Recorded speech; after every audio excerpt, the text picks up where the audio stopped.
welcome to this place. I'll show you everything when I'm wide open.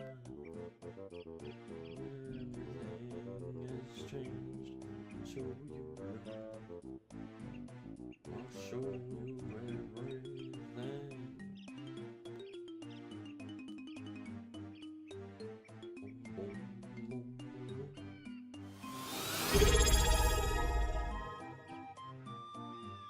Yeti, thank you for the 13 months. Crazy. Over 1 year, dude.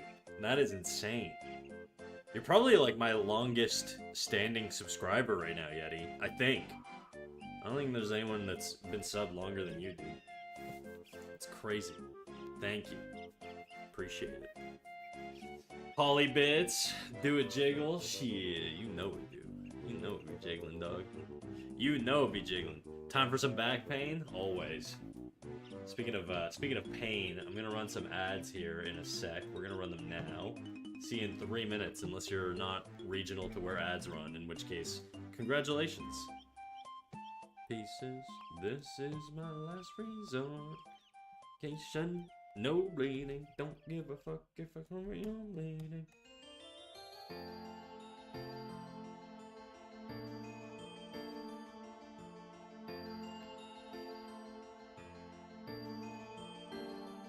And the pieces.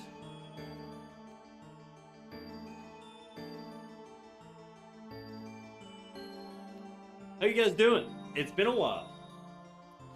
Sorry I had to miss yesterday's stream. Something came up at the last minute, and I was like, I should probably deal with this.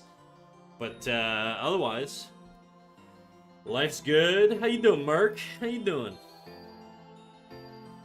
I'm incredibly tired today. I did not sleep well at all. I don't know why. I just could not fall asleep, but...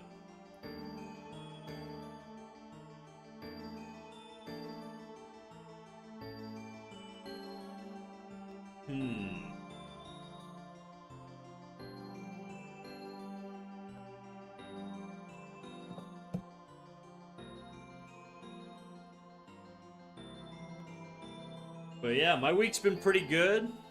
Low impact, nothing too crazy. I'm living. Might draw. I think you should, Yeti. I think you should draw. When was the last time you drew? Don't be like me. Be better than me.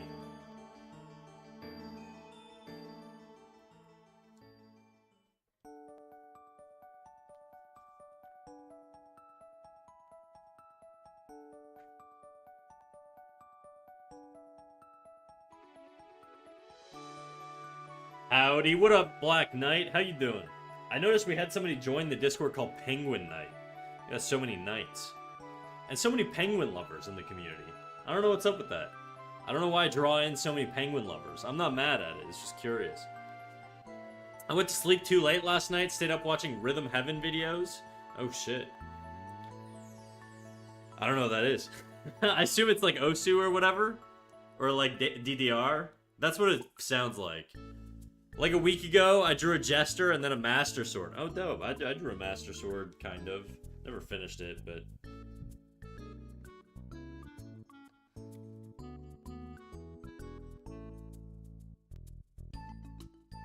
I think I need to be more deliberate with sort of the lines I place down and stuff. I tend to be just kind of... I tend to do too many searching lines. The reason I switched to like a more ink-based brush, like this one in particular, instead of the other brush that I used, was mostly because I wanted to sort of limit my ability to use opacity for searching lines. Because this brush has no opacity, I mean, I guess it kind of does if you go really fast. It has thick and thin, but it doesn't have any opacity. So for that reason, you know, I try to, I was trying to restrict myself a bit, but it hasn't really worked out. I still work in layers too much. It's a rhythm game, much less intense than Osu? I see. Hello, I'm still in Mexico. Hello. How's it going? How's it going in Mexico? You having fun? I wanted to maintain my streak. I appreciate it, dude. Go sit on a beach. Why are you watching me, you know?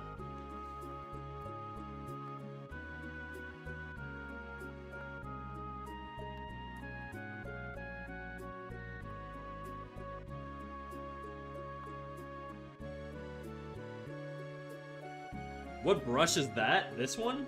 The one I'm using? I'm using my usual, the Jiwa. This one here.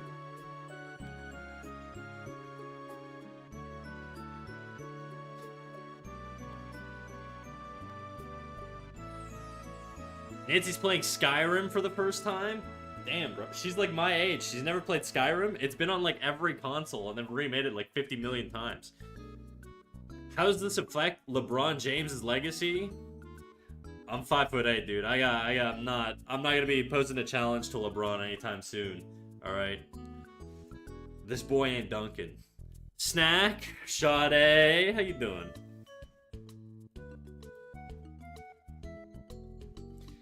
How you doing, Sade? Sade third A, how's it going?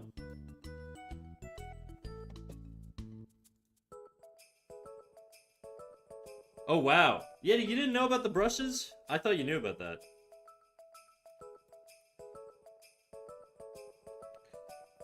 I don't know what kind of pose I want to do. What I do know is I want to try and contain it specifically to this general form.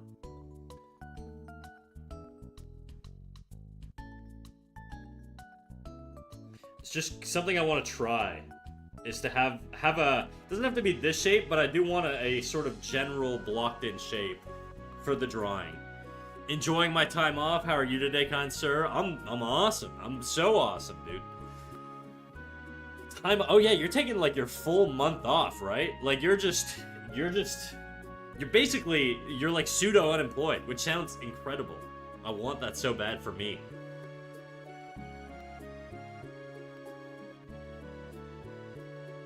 I'm gonna pull up some Pinterest poses here just to see if I can get some nice gestural poses on another page. Let me see. Pinterest, where are you? There you are. I might have forgot. Oh, good, dude. I'm living that fake unemployed life. That's probably the best outcome, though. I feel nauseous as fuck for some reason. Huh. How come? I guess you wouldn't know if it's for some reason, you know, but... Maybe you lay down, dude. You know, if you got a laptop, pop me on over there, or, you know, just go lay down and forget about me. Knows what it's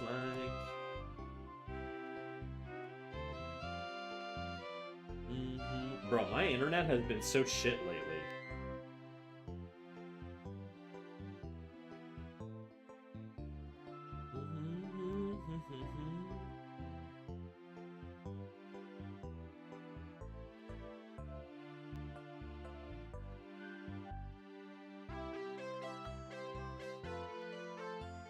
I'm chilling on my phone, it's fine.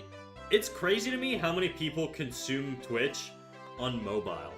Because I'm 100% a desktop guy. I hate using my phone. If I can avoid using my phone, I will. And so when I look at my demographics and I see like a large percentage of them, it's not the majority, but it's a lot that actually consume my Twitch streams off of their phones. It's like wild, bro. Oh shit, I gotta drop my Discord notification, huh? I've been a bad boy. Let me do that real quick. And I'm actually gonna go refill my coffee real quick. I got a little bit of coffee left, and then BRB.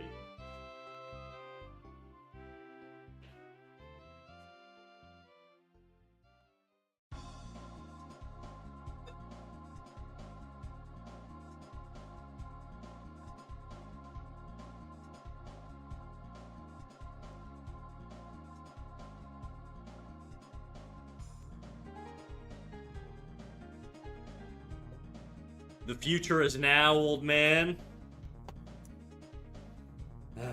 I'm not a mobile user. I like, out of principle, try to not use my phone as much as possible. I just don't like being on my phone all the time. Mike, hello, Mr. Canada Man. How's it going, Mike?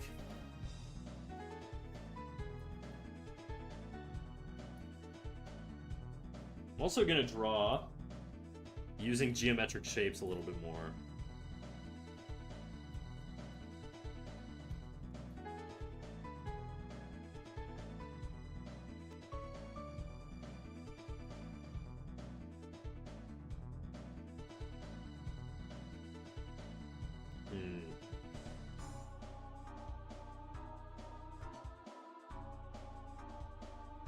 What you artsing today, Snack?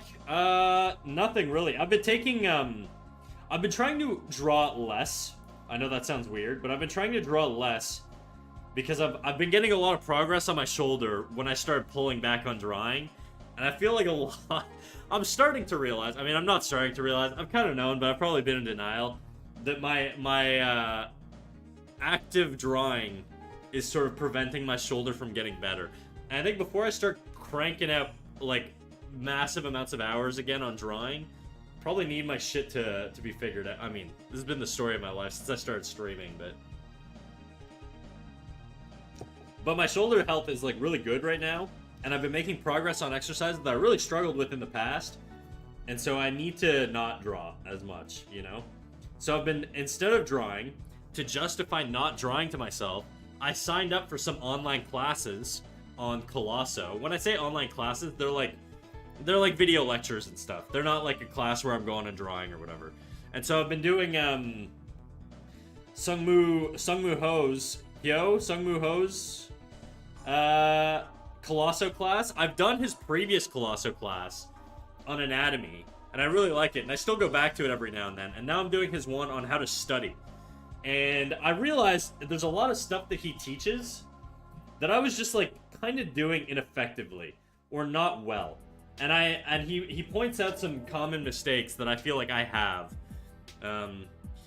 Did you hurt your shoulder? Haven't heard about it. Yeah, a few years ago. Back in like December of 2023, I hurt my shoulder. I hurt my shoulder weightlifting. I was a chronic weightlifter. That makes it sound like a medical thing. But no, I had like a little bit of an obsession with lifting weights. And I programmed my workout routine to have a lot of overhead pressing because I was trying to get my shoulders bigger, and I just ended up ignoring a lot of bad signs and pushing too hard, and I gave myself like some issues in my shoulder that I've been trying to troubleshoot, and I've slowly been solving the mystery, but it's a tricky thing. And so I've been dealing with that. Years? Yeah, about 3 years. Well, December of 2023. 2.5 years? 2-ish years? It's basically January of 2024, so like 2 years, roughly.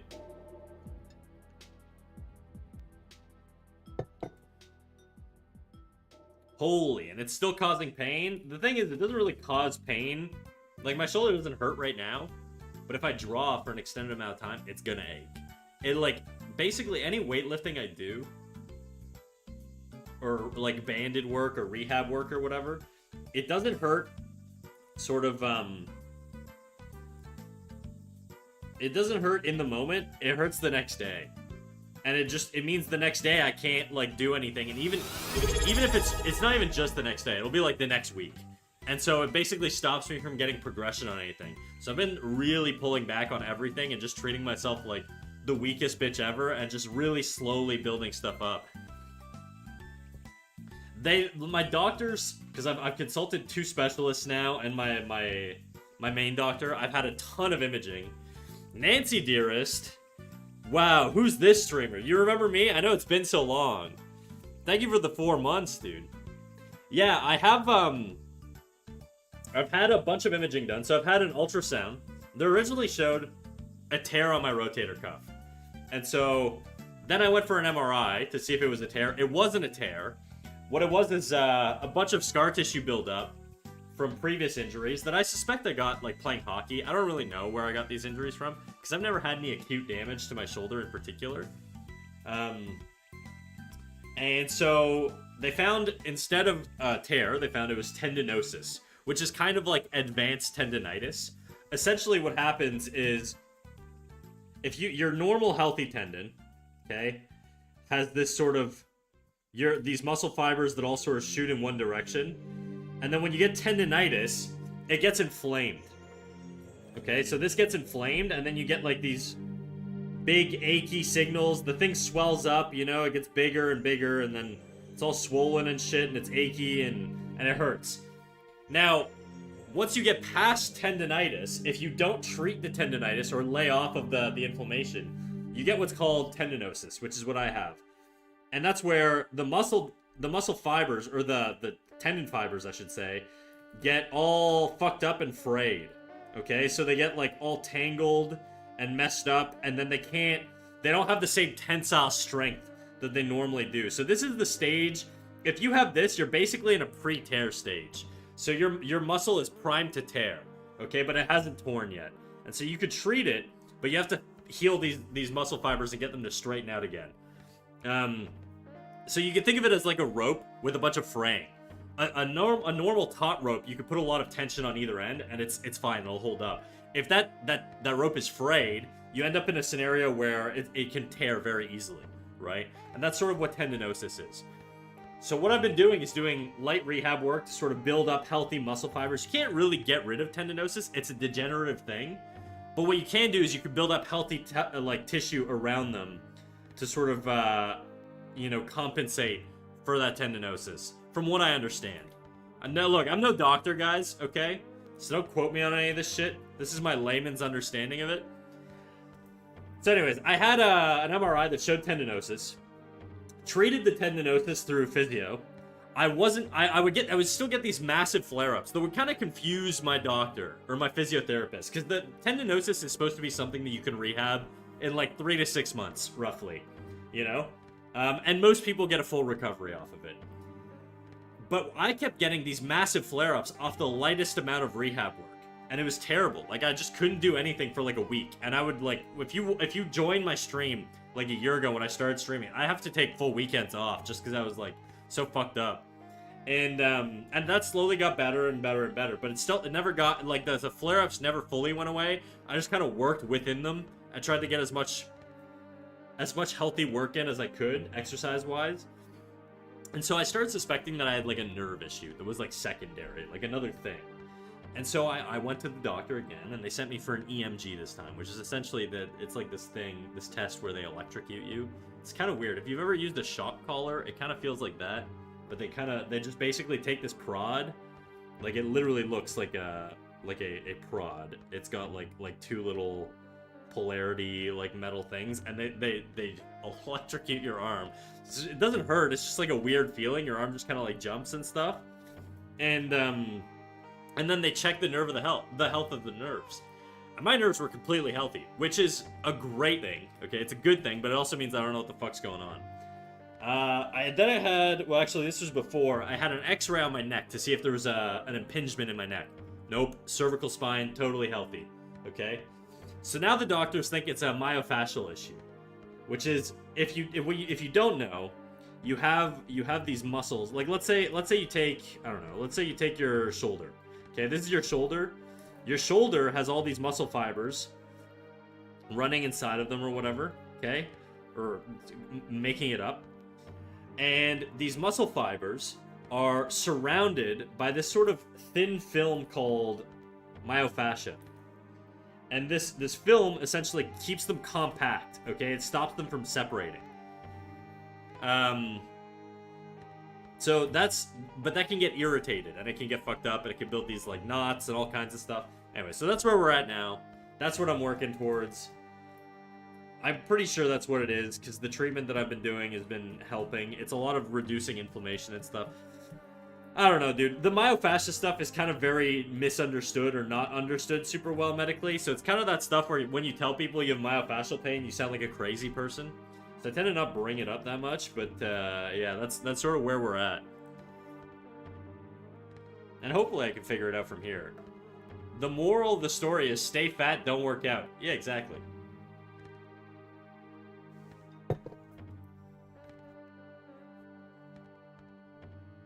And to answer somebody's question earlier, Polybits, examples. I'll give you an example in a second.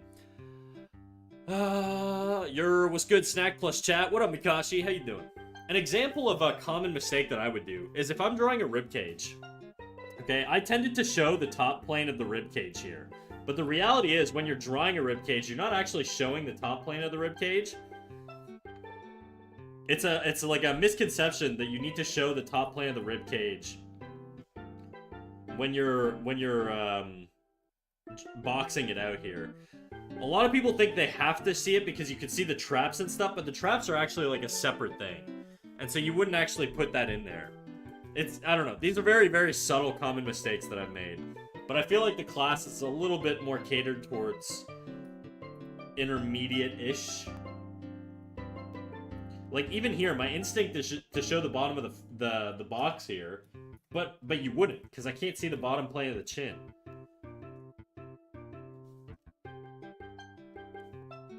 I'm looking at a reference for context.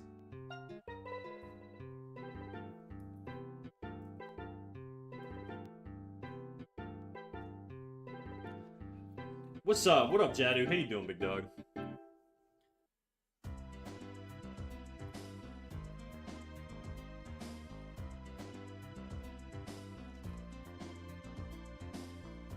It's gonna get an elevated shoulder here, lowered shoulder here. I'm feeling way better. Were you feeling bad? I didn't know you were feeling bad. Yo, Mr. Jadu.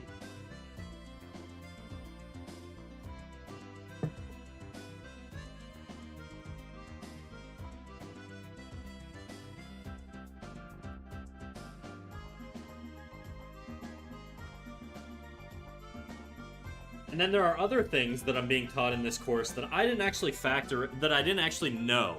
And I thought that was really valuable. So, the big one being the different types of contrast and how your eye visually tracks shapes. A lot of people ask me how to create flows in artwork, you know, and how to create like a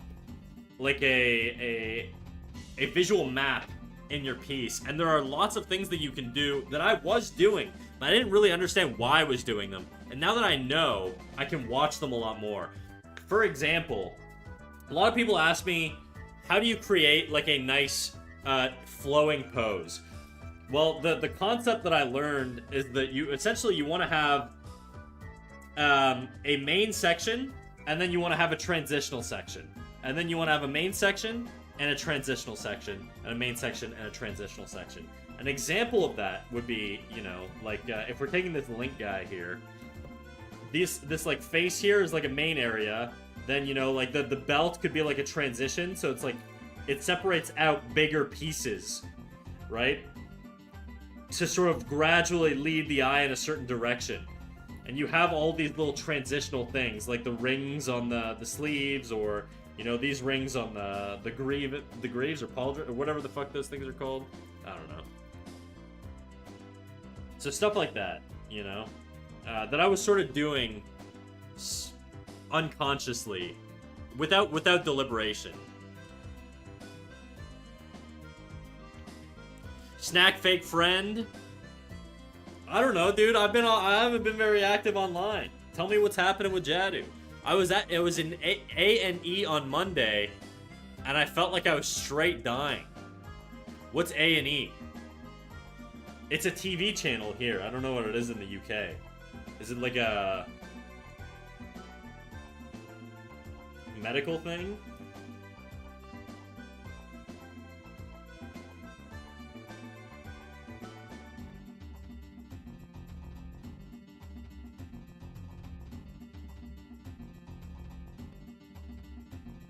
Only missing. Emergency room? Oh shit, dude. Oh shit. He died and you didn't even care? I didn't know. Accident and emergency. I went to the hospital. Oh shit, dude. What happened? Miss Sam? How's it go? Oh, we love to see Miss Sam do. Returning customer. Cole Bounds, another returning customer. Piss Earth.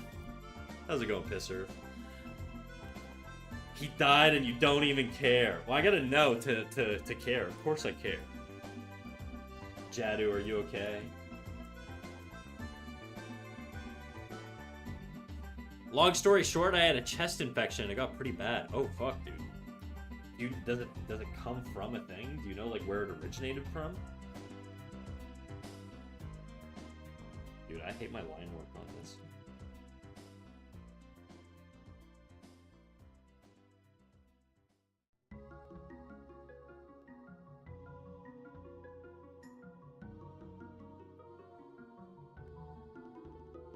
Lie awake That sounds scary as hell. Yeah, it does.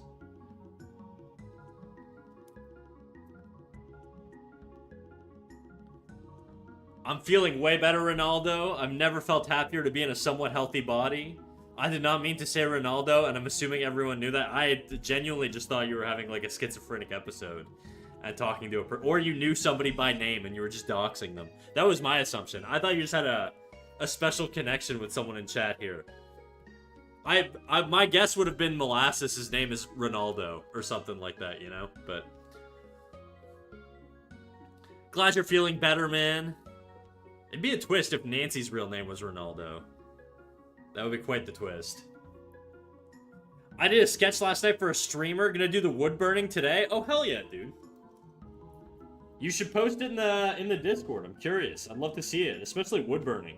I have a buddy who does wood burning, or has done wood burning. Kind of did more like leather burning stuff, but I think he has done wood burning. It's similar.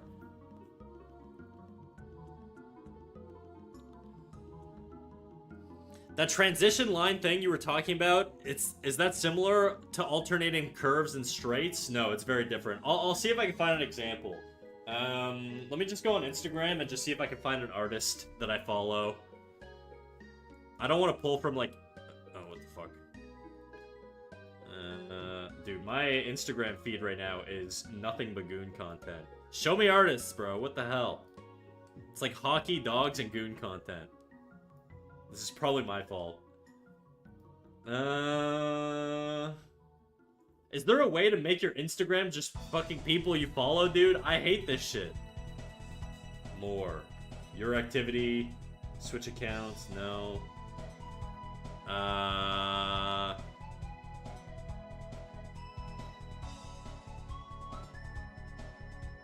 Home. I don't want to explore. I don't want to search. Oh my god, this shit, dude. Stop showing me dogs. I just want to see an artist I follow, god damn it.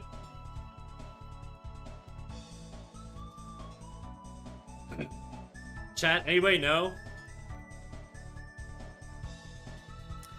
Snack, how did you get an overlay like that? It's a separate widget. It's a separate widget. Oh, Snack Redeem won't work? That's because Songify is not on. Thank you for reminding me.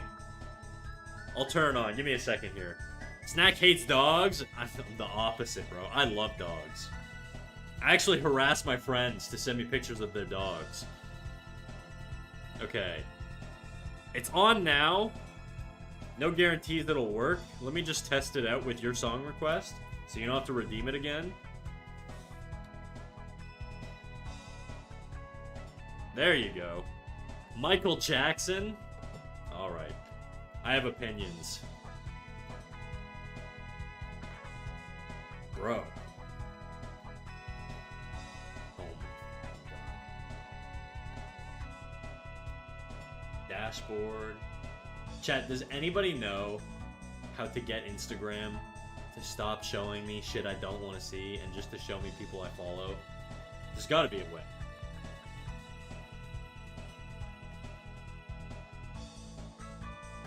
I'm on desktop, by the way, for context.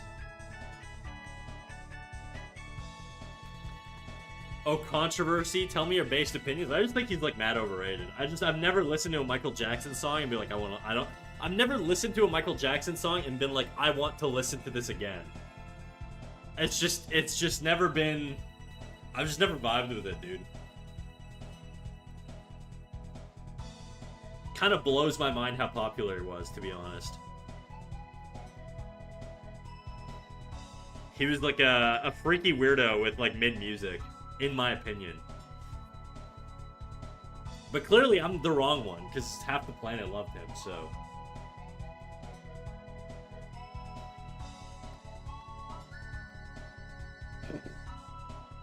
Yeah, I'm just gonna go through my follows and see if I can find someone here.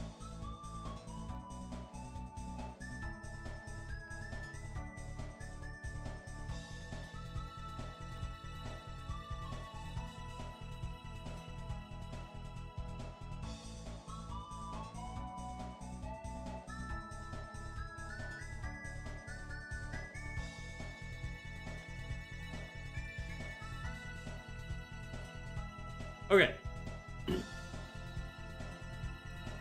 Here's the piece by Tyler Jacobson, okay, who's a D&D artist. He's like one of my favorite painters. He's an insane painter, okay? This is a digital painting. It's a little crude and a little rough, but I'll show you what I mean by transitional flows and stuff like that. So there's a few sort of MJ, innocent and misunderstood, exactly. By the way, if you're arguing with me in chat right now, I'm ignoring you. So I win, and I'll look at the messages afterwards on how many people love MJ and think I'm an idiot. But like, if you look at this piece, I'll sort of break it down by things that I think are main areas, and then transitional pieces, or flow areas versus transitional pieces. So I'm gonna mark all of the things that I think are transitional with red.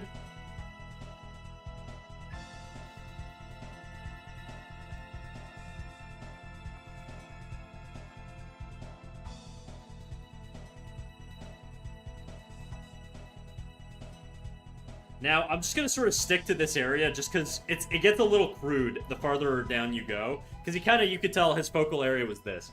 But essentially, and then I'll do everything in blue that I think is sort of a main section.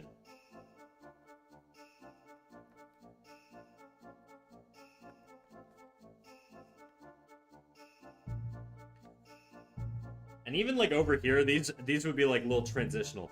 But essentially the idea in a piece is to section off complexity. You don't want to overwhelm the eye. The eye is going to move through a piece, and it's going to follow different contrast patterns, okay? And there's several different contrast patterns that I've learned about that I didn't actually know about till I took this course, so I would really recommend taking this course. Wait, it's awesome. Who drew this? This is... I'll put his name. I should probably do that. Tyler Jacobson. He did all the cover art for the Dungeons and Dragons books. So if you've ever played Dungeons and Dragons, if you've ever owned the Player's Handbook, Dungeon Master's Guide, DM screen, fucking everything, dude. Like it's all done by all the covers are done by Tyler Jacobson. What course? It's a course on Colosso by Sung Moo Ho, who's a Korean artist, probably today my favorite living artist. Okay, probably my biggest inspiration these days, and the course is in Korean, but there's English subtitles, and they overlay all of his like Korean writing with English. So you know, it's a bit expensive. It's a couple $100, but it's very, very, very, very thorough. If I could shill it, I mean, I am shilling it right now. I would highly recommend any of his courses. I've only taken the 2 out of the 3 that he has on there.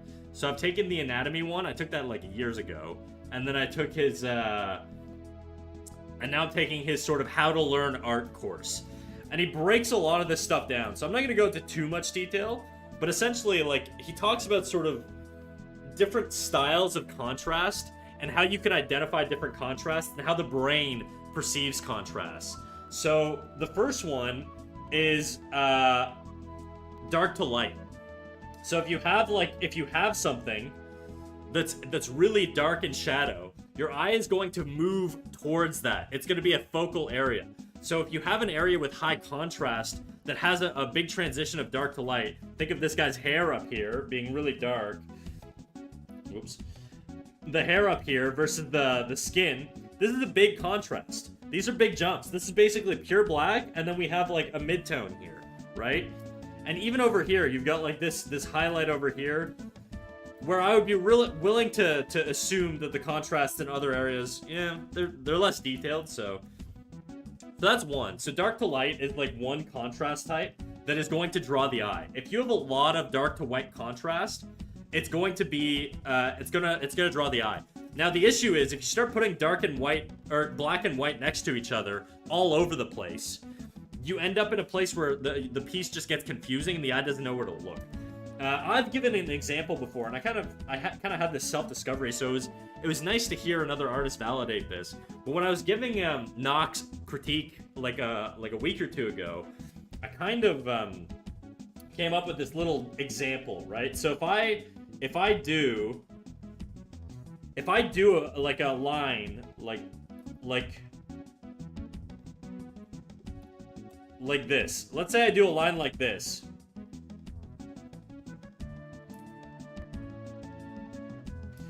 Your eye probably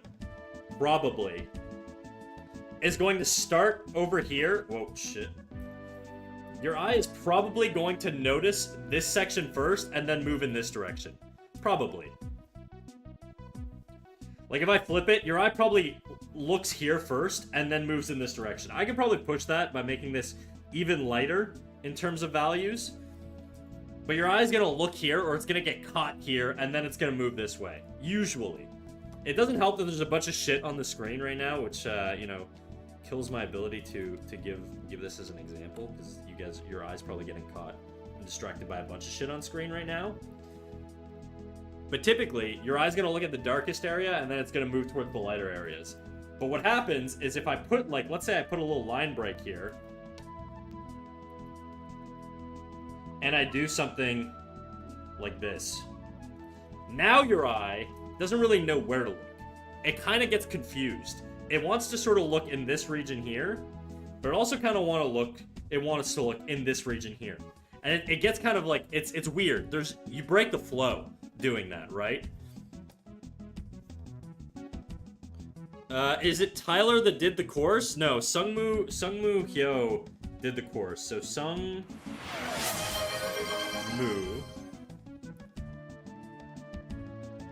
I'm trying to think. Sungmu Ho, but I think it's spelled Hyo. Sungmu Hyo. I don't know how to pronounce this shit. Anonymous Gifter. Thank you for the gifted sub, Anonymous Gifter. I wonder who that could be. I wonder who that could be. We have one regular Anonymous Gifter around here. I won't say who they are because they like to stay anonymous. But I got a hunch. I got a hunch. Thank you for the gifted sub to Mike, dude. So that's one example. Well, not really Anon. It's me. You anonymously gifted a sub to yourself?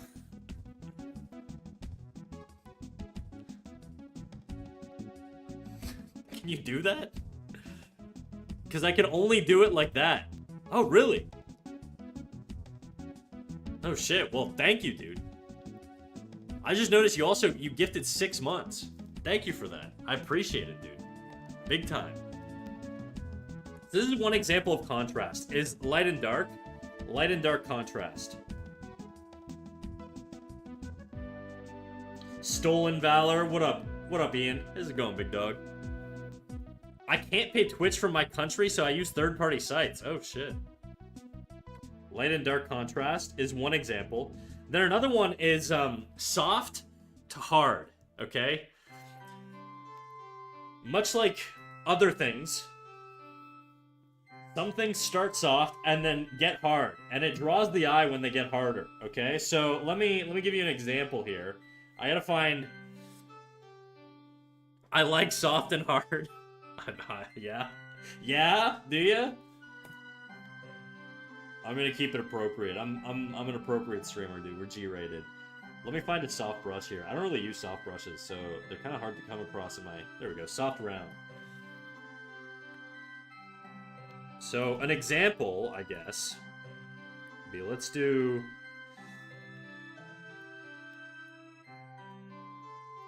this, and then... I don't know how to really make this an example.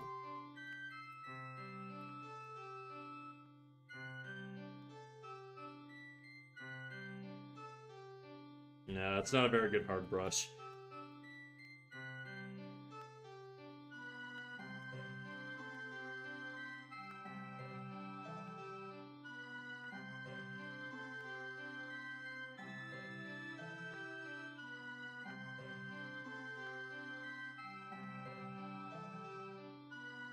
Okay, this is a soft eraser.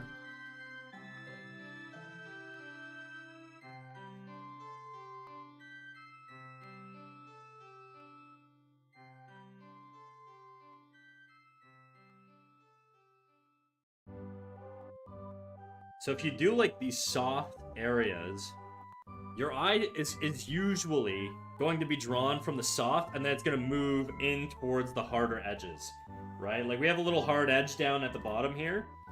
This is not the most perfect example, but it's the best I can do right now on a whim. But essentially, you would start, your eye is going to start over in these soft areas, and it's going to be drawn towards the hard area. So you're probably looking at the hard area right now, and that's just an example to show that your eye is going to probably naturally move from a soft region into a hard region. These are just like objective facts of art, okay? So once you start to learn a lot of these contrast points, you can sort of use them to manipulate the gaze on a piece. And that's sort of, the course touches on this in a lot more detail. I'm just sort of giving you brief examples here to not take too much away from it. But these are just some light examples on how you can manipulate the viewer to look in a certain direction. There's other examples, okay? So essentially what you're doing is there's a hierarchy. There's a hierarchy of visual shapes and textures that are going to always rank over other ones in terms of, you know, where your eye's gonna go. So another example, I know this will be the last one, would be, I'll do it in black, would be square shapes and circular shapes.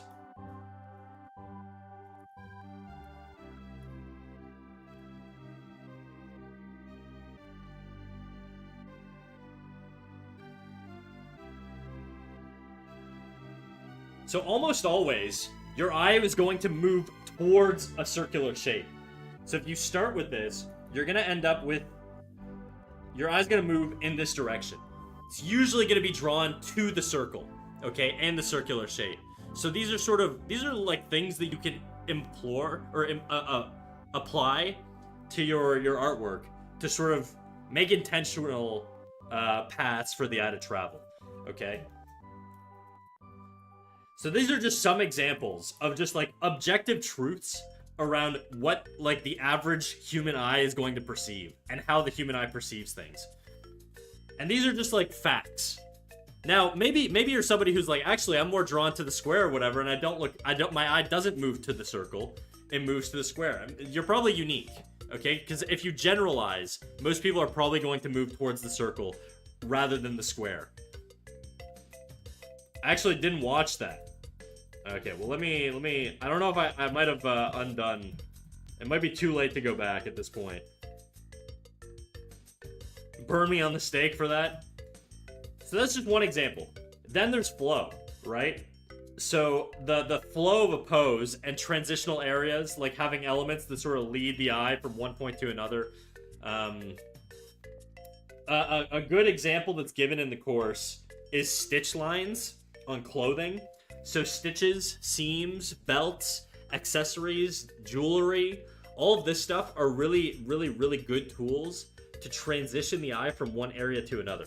To move the eye from, let's say, the chest piece up to the face, or, you know, the chest piece down to the legs, or the boots, or whatever. Adding trim on boots and stuff like that. These are all little transitional things that you can use to move the eye along.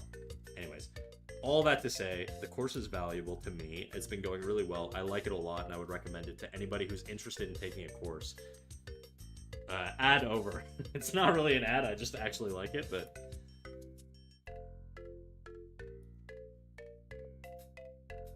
I gotta go back to my brush here. There we go.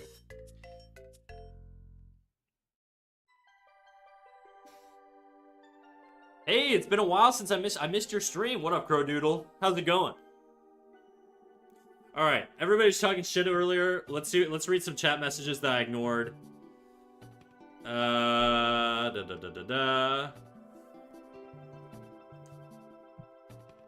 I've been entirely indifferent to MJ my entire life, but yeah, I can recognize that he's important to people. Okay. He's not gonna look, he's just saying that. Laugh my ass off, JK. No, I'll look, dude. If you post your thing in the Discord, I'll definitely take a look. I look at all of them. That's how I know who to ban. I'm just kidding. Kind of. All hail Dizzy Keeves, Lord of Drinking. Congrats, Dizzy. Wait, who drew this? Tyler Jacobson. What course? Sung Moo Ho. I'm hesitant to spend a significant amount of money on an art course. It's the last time I did that. I watched half the videos and I bounce back to it every now and then. Now and again, but I've never actually finished it. I mean, for this, I feel like the course is like 200 bucks.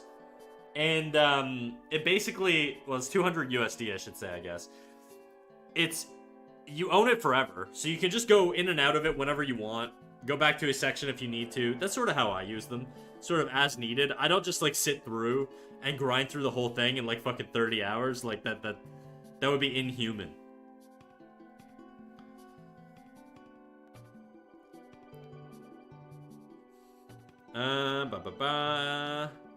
Is it because it's kind of like an arrow, or is it just because of it being dark? So it has nothing to do with the actual like colors that I chose. It has more to do, Miss Sam, on the shapes themselves. You're just more often going to be drawn towards a circle, or essentially you can use the combination of a circle with a cube is, I guess, leads the eye a little bit more naturally, right? Like, even if I did a circle first and then a square, you're probably still always going to naturally be drawn back to looking to the circle. It's just that the circle dominates, okay? Dominates over the square form. Your eye's just naturally going to be drawn to circles a little bit more.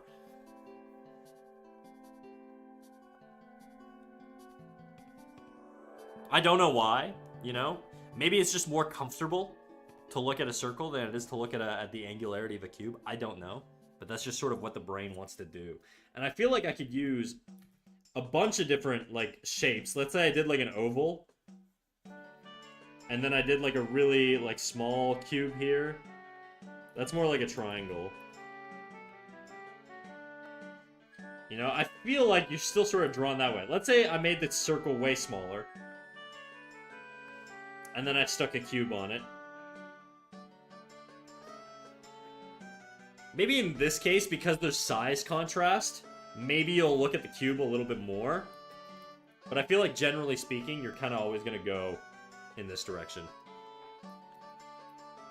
Sorry, that comment was about the first example you did, because I remember in PK's stream, in last stream, PK talked about the arrows and your eyes drawn to that. What example was it? Was it the soft and hard? I know I did, like, my hard edge as sort of a directional thing, but no, I really think, like, if I put, like, a bunch of hard textures, okay?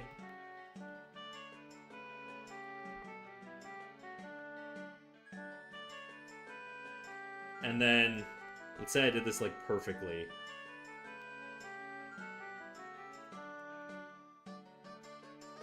And then this side I soften.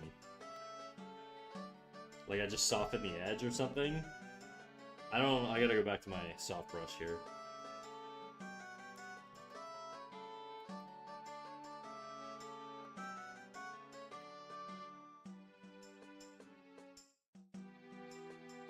Even if I do something like that, your eye kind of naturally still moves towards the hard edge. So it's not really that it was triangular or whatever. It's just that hard edges tend to draw the eye more than, like, soft edges. So there's like, priorities in shapes.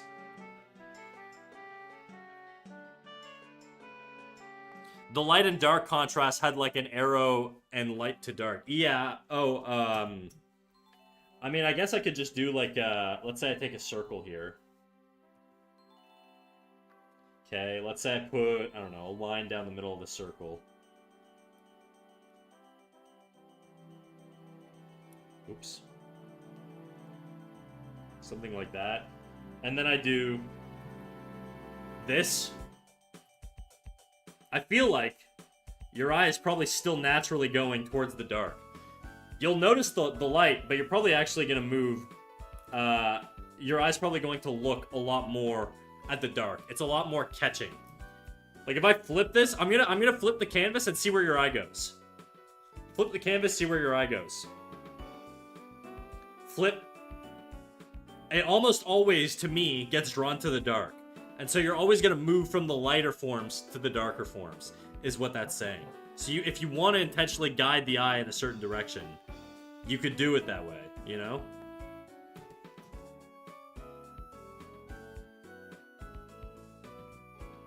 I'm just moving the canvas around just so that you can get a feel for like where you naturally look as it moves all over the place. Obviously, this is over my character now, but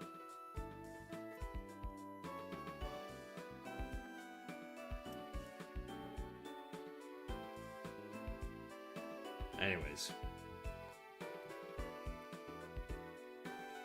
So in the example I gave you, yeah, I think the arrow probably would lead the eye, right? For sure. And that would be like a thick to thin type of thing. But I think, like, my point was more that the values draw the eye more. The darker the value is, the more it's going to lead the eye in a certain way.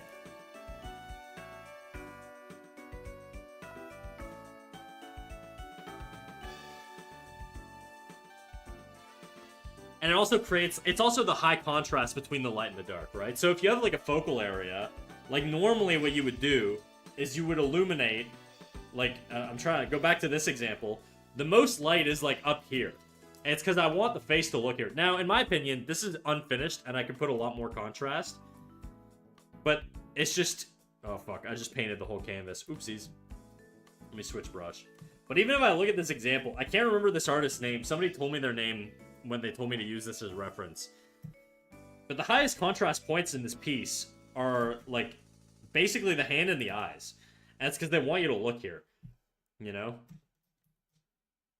Like, even the lines are a lot thinner up in the hair than they are in the eyes. Like, there's darker values and darker forms here, and harder edges, and more defined edges and planes in this region than there are here. Like, these taper off, they're a little bit fuzzy here. And that's intentional. Well, maybe this artist didn't do it intentionally, but it works. It works with that level of intentionality.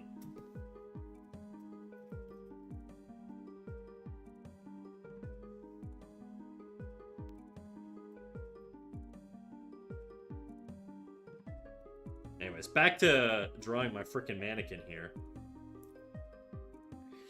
Snack, when you do the coloring, do you actively apply these rules? Like, is it a conscious decision in every stroke, if that makes sense? No, it's that's part of the reason why I'm taking this course, because it goes over painting process, and I found when I was painting that Link thing, I was just guessing too much to where, like, I was just not happy with the direction it was going, and it frustrated me, and I was like, I need to learn, like, an actual theoretical process. I can't just keep doing this whole trying to guess my forms and guess this and guess that. I want more structure to the way I paint, because right now it's chaotic, and sometimes it works, sometimes it doesn't, but I need a formula, and I need to find a formula, and I need someone to teach me a formula.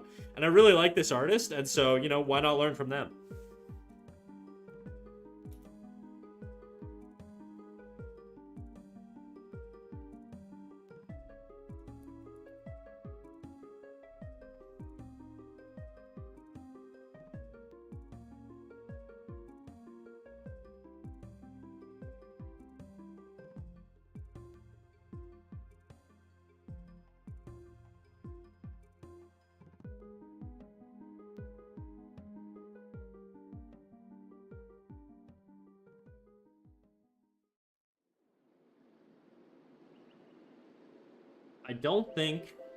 I don't think hid is a command.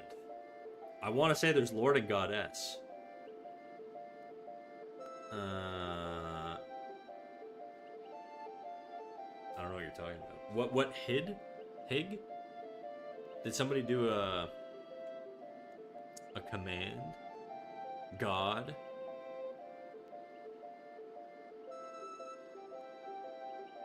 I don't think God is a command.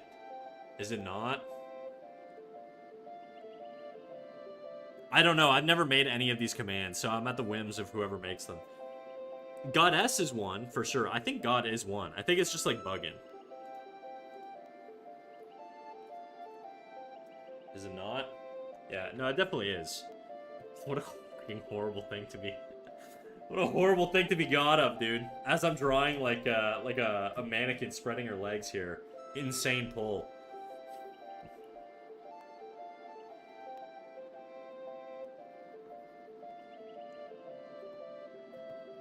What up, Crip? How you doing?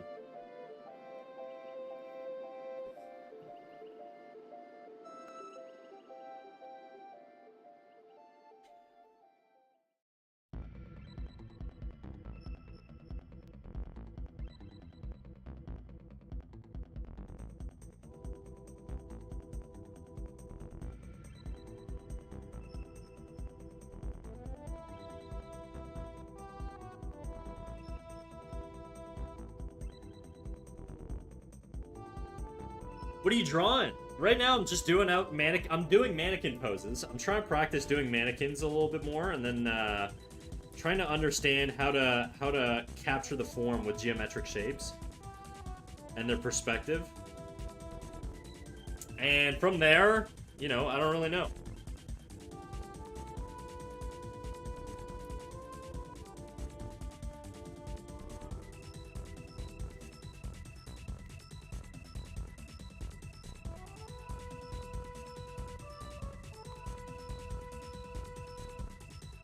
How you doing? I'm just a donut. God of e-girls. Does that mean Snack is a god of being worshipped by e-girls, or Snack is most e-girl out of all the e-girls? I think it's just all of the above is the answer, really. I don't know any god of any sort of thing that doesn't encapsulate everything. Is that a clip? You guys be the boss. I'm not a clipper.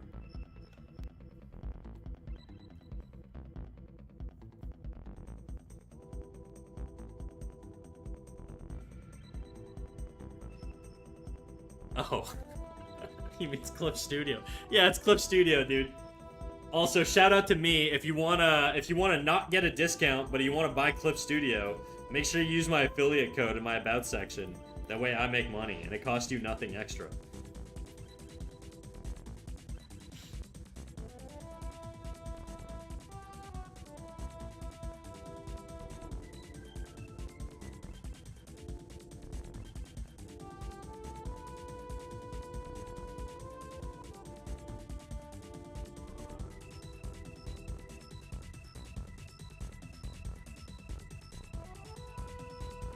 I think Clip Studio has some free 3D models you can use for perspective. I'm old school, dude. I don't think I'm a bit of a Luddite on 3D modeling and stuff like that. I feel like, you know, I've got really wrong opinions about those things. And when I say wrong, I just mean, like, I feel like they're very emotionally fueled, but they're incorrect. They definitely just come from a place of, like, not liking the new style of doing things. It's very boomer mentality of me. The main reason I have sort of strong opinions around 3D models is I feel like people use them a little bit too much as a crutch. I think people use them, and then I see a lot of artists like trace over them and stuff like that, which is fine. If you're posing at the model, you're doing all that stuff, you can do whatever you want. Like, you can trace it, right? But I feel like you're just not learning anything when you're doing that, and you're turning your brain off, and it frustrates me a little bit to see how common that is as a practice. And so I'm very... Not anti 3D model. Obviously, they're great tools, but I'm just old school, and so I'm very judgmental of 3D models. Even though I know it's a completely wrong opinion to have, purely emotional. There's nothing objectively wrong with using 3D models. I just don't like it. That's it. Old man yells at cloud. Exactly. Exactly that. That's what it is. So if you ever hear me be super negative on 3D models, don't feel bad. It's an opinion of mine you should ignore. It's just like an emotional thing for me that I don't like the way I'm like, these freaking kids and they're stupid. Just go look at models on the internet. Go find references of people posing. Go take reference photos of yourself. I feel like using reference and learning anatomy and stuff like that is really valuable. And I think if you rely on tracing 3D models, now if you're using them just to sort of draw, that's different. If you're tracing them though, I think you're turning your brain off. I also just don't have the patience to sort of map them out and like pose them and all that shit. So that's probably where a lot of it comes from too.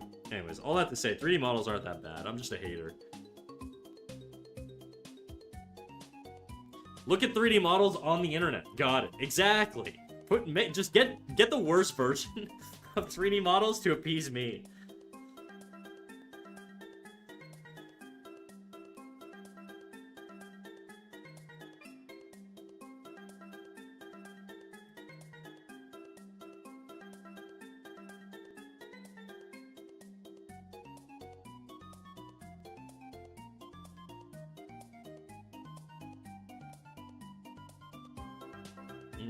I think you would actually see the bottom here a little bit.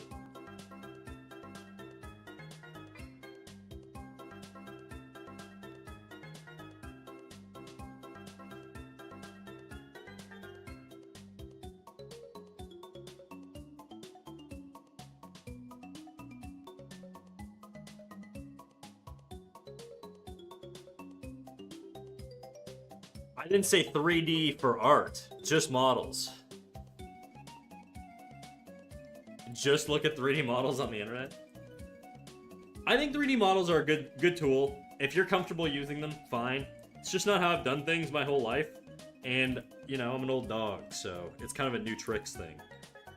I feel like 3D models have become popular in the last few years. I still like my old school reference, that's all.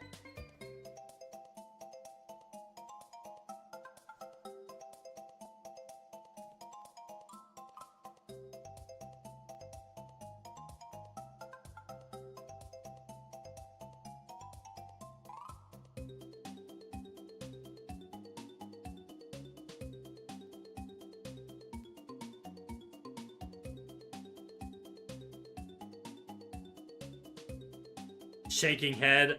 Snack, I'm not talking art here. A lol face pump. I have no idea what you're talking about. You're gonna have to spell it out for me, because I'm being, I'm incredibly unaware of what you're talking about.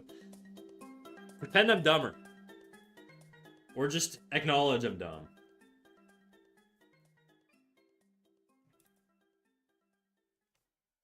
Is this a boob joke?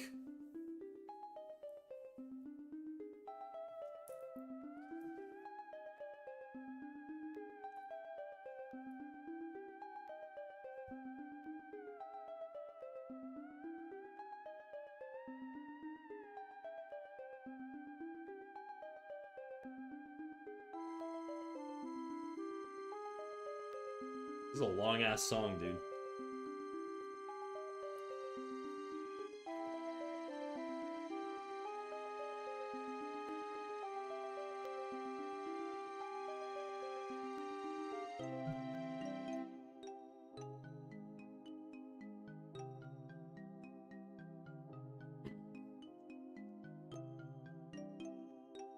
Don't get me wrong, I like boobs, but no, in that sense, kinda.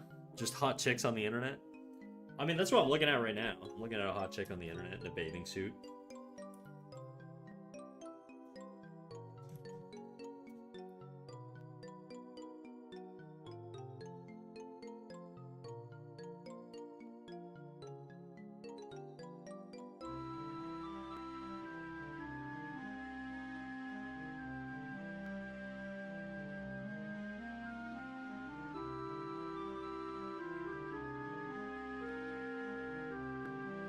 He's lying. It's actually pics I mail him from my instant camera. Yeah, I shove the pictures that he sends me into an AI, and I make them all women and put them into bikinis. It just helps me with my retention.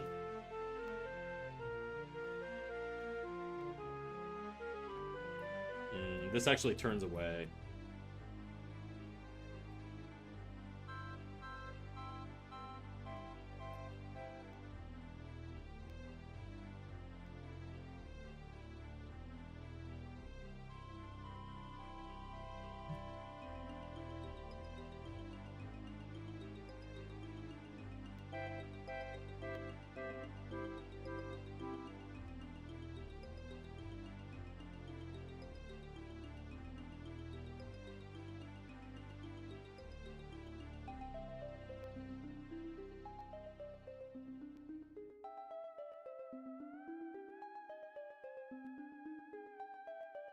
By the way, I know this is like super messy right now.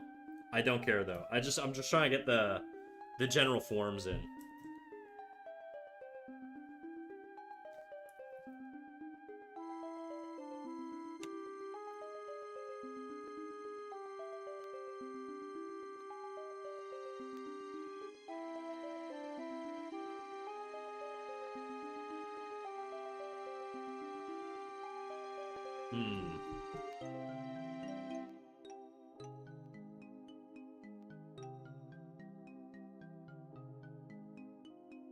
Ah, this neck is so hard, dude. I don't know how to get the neck in here.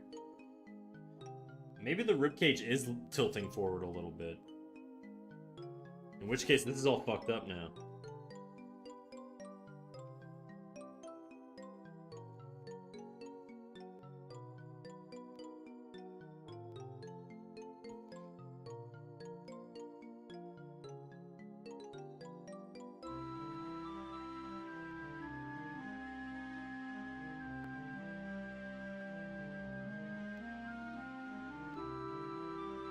See, that was my joke. You want me to go look at models on the internet? I can do that. Oh, go crazy, dude. Guys, you guys can goon to your heart's content. It costs me nothing.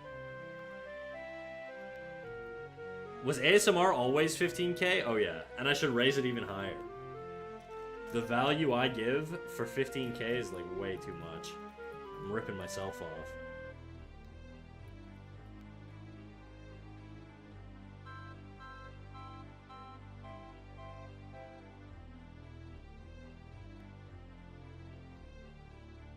Okay.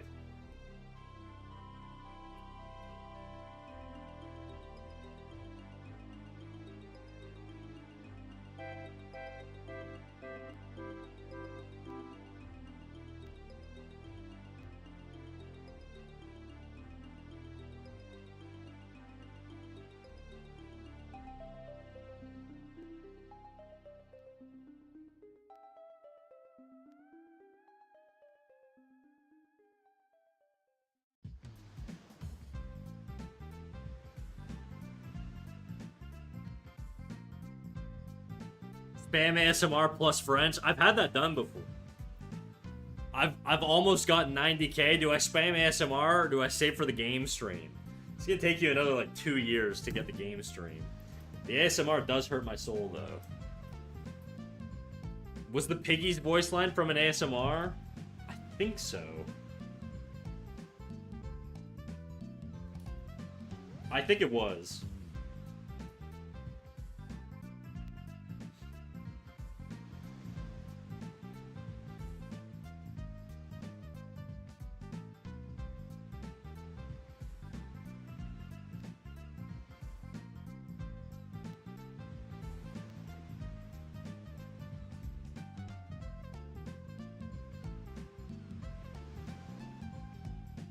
I don't like these forms.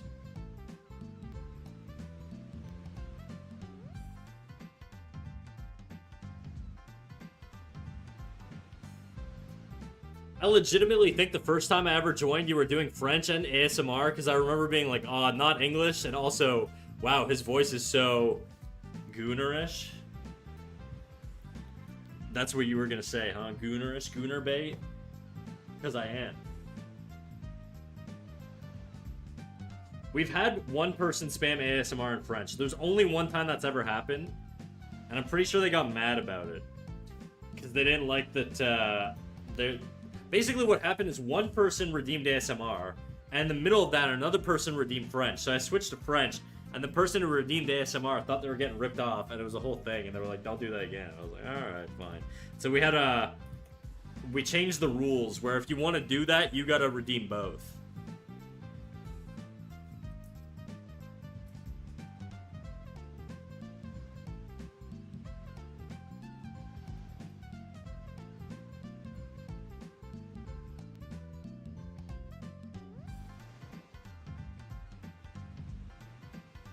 I think this actually goes farther out here.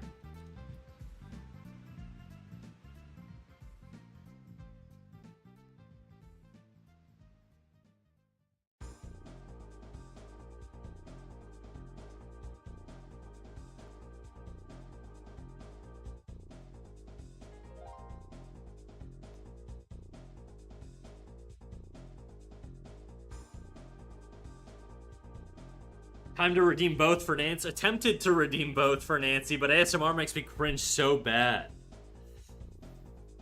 That's the price you pay. A very expensive one, by the way.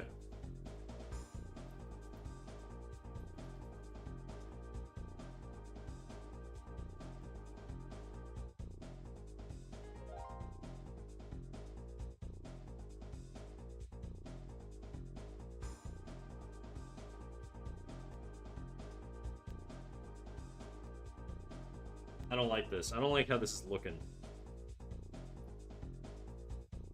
No! Not what I want to erase. I want to erase this.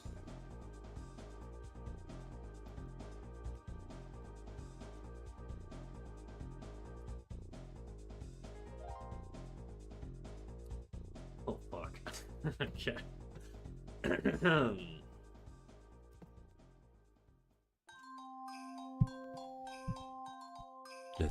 C'est un temps parfait. faire un petit redeem ASMR. On va fermer la musique. Je vais vous parler en français pendant une minute de temps. Jusqu'à, je sais pas, peut-être 1h12, quelque chose de même. J'ai pas grand chose à dire à part que ça me tente de me tuer. J'aimerais rentrer dans l'autre salle, prendre un fusil, puis me tirer dans la tête jusqu'à ce que le sang coule de mon cerveau, puis que je meure. C'est. Ouais, en tout cas, c'est ça vraiment. Ça me tente pas de vivre. C'est parce que si je continue à vivre, puis parler de même, je pense que j'aurais trop d'honte. C'est quoi le mot que je cherche? The word I'm thinking of. That's been 1 minute of French. Now we're gonna switch for the final minute of ASMR. And I was talking about how I really want to go into the other room. If I had a gun, I don't have one, but if I had a gun, I would take it. And I would end myself. Because I don't think I can live with the shame of having to do constant ASMR. It really is humiliating, and I'm a grown man doing ASMR on the internet, you know, so I don't know, just nice tight rope, maybe. I don't know. Just a little cute little thought I'm having. Who knows? Who knows what I would do? But I think that's been about 2 minutes now, so I think we're gonna wrap it up there. It feels like it's been way more than 2 minutes. So That's it, chat. That's it. Oh, bruh. I gotta get rid of that redeem. I hate that redeem so much. It's so painful to do, bro. It's just so painful to do. I hope that was worth 15k. Actually, I hope it wasn't worth 15k so people don't do it again. Zisha, how you doing? You're so good at it, tragically. It's just a genetic thing, I guess.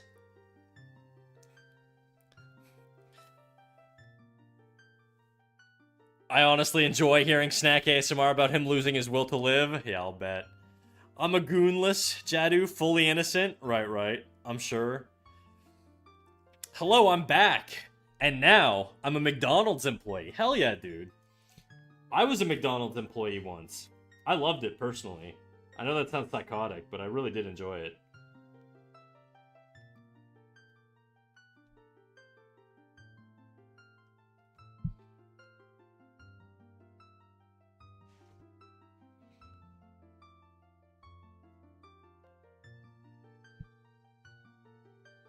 I really want to draw the anatomy in, like, full detail here. I need the ribcage, though.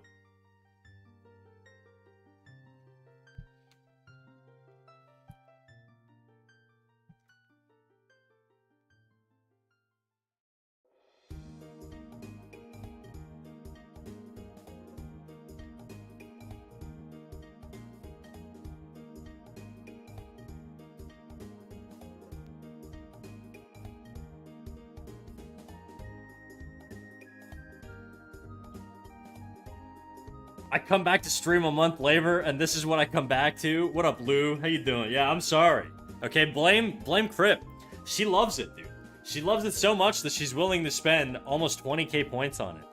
It really is all Crip's fault. I did it for Nancy? Uh-huh. That's what they all say, dude. I wasn't doing it for myself. I was doing it for chat. I wanted chat to enjoy it.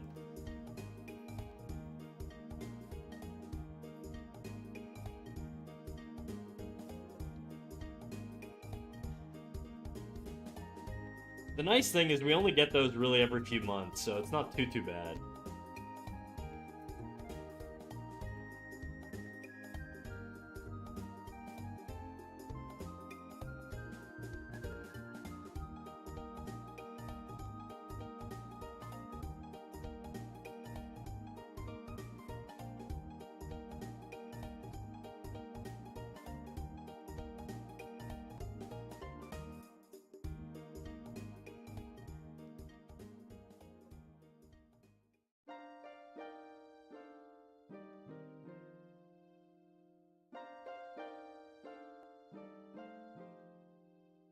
Hmm.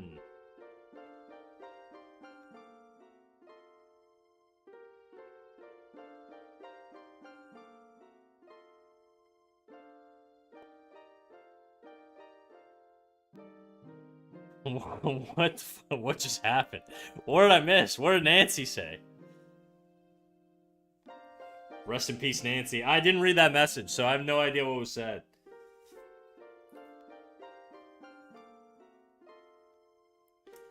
Did someone goon too close to the sun? Is that what happened, Jadu?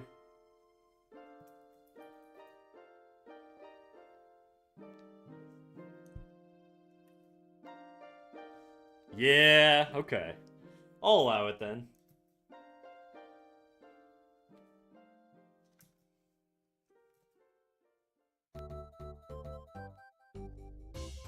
Okay, the issue I'm seeing right now is I think my rotation on the ribcage isn't... I want offset rotations on everything.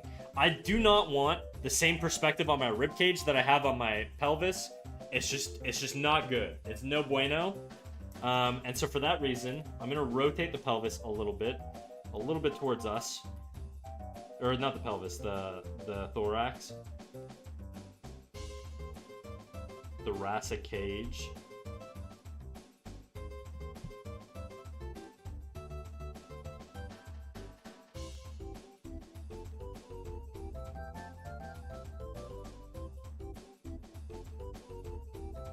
I almost feel like I should tilt it more too. So I'm gonna tilt it a little bit.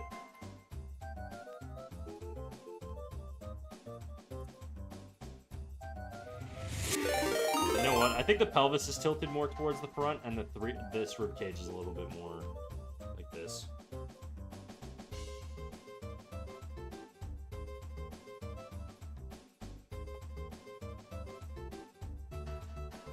Oh shit! Lavender Skies. How you doing, Lavender Skies? Get in here. We got a little raid going on. How's it going? How's it going, Lavender Skies? Can we get a little shout out? Oh, we got one already. Last category, art. Well, Lavender, you know the deal. You know the deal here on Twitch. You can't just be raiding in here, not sharing your art. Let's see what you got for me. This is a little art robbery. Stick 'em up. Welcome in, dude. Welcome in. How's your stream? While you're fishing out your stuff, I guess I'll talk a little bit about me. My name's Snack. I stream here on Twitch, obviously. Right now you're catching me in a little bit of a study session, but typically I draw stuff like this. This is a link that we never finished, but we got somewhere on it. A bunch of head drawings that we did for like exploration and stuff. We have some other illustrations, some paintings. Yeah, just kind of a little bit of everything. Right now we're just doing some study, dude. Snack only streams on Rumble. Yeah, I mean, we are an alt-right community, so it's natural for us to stream on Rumble. It's just where we feel more seen. Everybody in chat is way more right than I am, by the way. But otherwise, you know, I'm just kidding. You're welcome to hang around. We're not an alt-right community. But what is this app, Snack? What up, Seadrill? This is Clip Studio Paint. Clip Studio Paint. Glow stick pudding. How you doing? If you want to buy Clip Studio Paint, I really recommend using the link in my description. That way I get money and it costs you nothing. Sorry, Twitch wigged out on me. Uh-oh. Well, what'd you miss? Presumably everything. Also, we got a couple followers there. Let's see who's following me. Glue stick pudding. Glow stick pudding, thank you for the follow. Lavender Skies, thank you for the follow. Presumably everything. Okay, let me all speed round, alright? Today I said you're catching me in the middle of a study sesh, but normally what we're doing is we're just, you know, drawing characters and stuff. We did some Zelda stuff last week, and then the month before that, we were just doing a bunch of different heads and, you know, exploration stuff, and we didn't really go anywhere with it. But some other illustrations, some painting stuff, blah blah blah blah blah. That's it, really. That's the gist. Bye. Also, Blue Lavender Skies, if you want to share anything, links are open, so you can just sort of drop them in there. You know, let's see what you're getting up to. Spicy art learning and a robbery in process is what I gathered. That's basically it. That summarizes me. That's me in a nutshell, dude. Art robberies and drawing corn. No, I'm just kidding. I actually don't do not safe for work art. This is just random anatomy studies and stuff. I get that they're sort of like skin tight or whatever, but I don't do a lot of nudie stuff. I just don't like money, you know? That's the main reason. Even matter, I trust in you as I can go.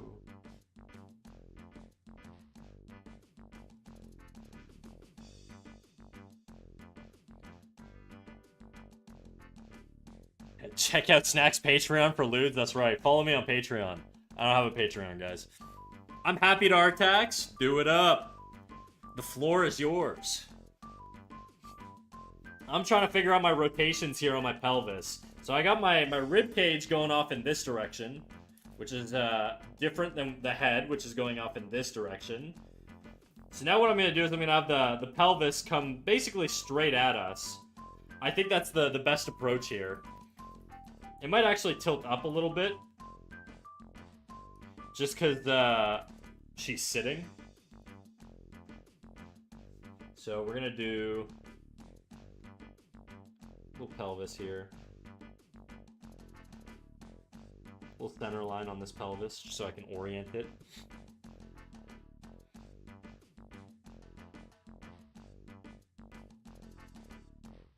And there you go. And then just connect that. Bop. Bop. And bop. I feel like the pelvis should have a little bit more of a tilt to it, actually. It's too straight. This shoulder has a tilt. I'm gonna tilt the pelvis the other way, so I'm gonna angle it. I'm gonna give it a little bit more of an angle so it doesn't feel stiff. I think I'm gonna elevate it too, just a bit. Just didn't really like the position I had there. Can't forget my tilts.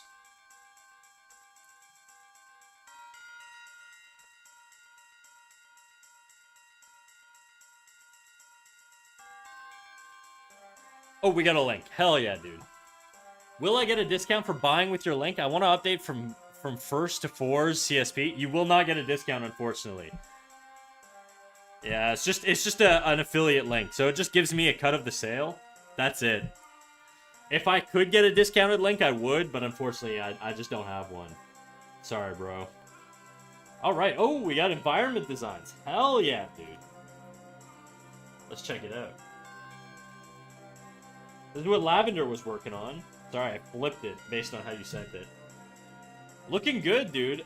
Doing building designs is really tough. I tried for like a solid month, and I struggled so much with environments. So yeah, this is really nice, dude. Good job. That's cool that you work with CSP. I try. Sadly, it's actually more expensive. It's not more expensive. Don't tell people that. It does not cost more to use my affiliate link. What are you doing? My home's on display? That sounds nice. If you had a little... You know what it reminds me of? You guys ever played Dark Cloud? It reminds me of, like, Matataki Village. Like, just the dark sort of jungle, like, foresty vibe. Not jungle, but, like, foresty vibe or whatever. It's for pudding, actually. My home's on display. Oh, that's what you mean. I thought you were saying, like, I would love to live here. Which guess I would. Instead of my concrete jungle apartment. This is sick, dude. Lavender, where can people find you if they want to find you? If they want to find more of your work, what do we got? We got Instagram, Blue Sky, Twitter, whatever you got, dude. Link it up. Let the people know where they can see you. It's American horror themed. Ah, see, that's why the values are darker, right? It's almost like a nighttime scene. I can see it, like cabin in the woods type stuff.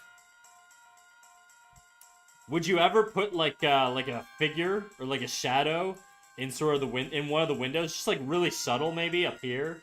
You know, this would like stick out too much. It's way too dark, but you know, just a little haunting feeling.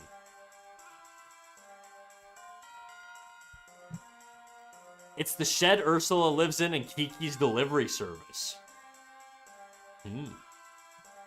I've never watched Kiki's. Lavi's doing all my art, and it's deadly adorable. I'm loving it. It fills my 1980 murder vibe. Hell yeah, dude. It's the shed that Shia LaBeouf hid in? Yeah. LaBeouf. Well, Lavender, you're more than welcome to link up whatever you want.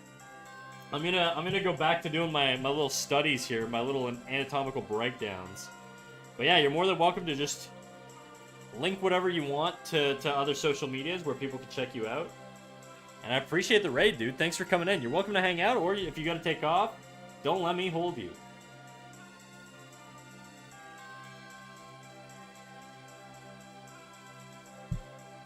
The hips are kind of wide.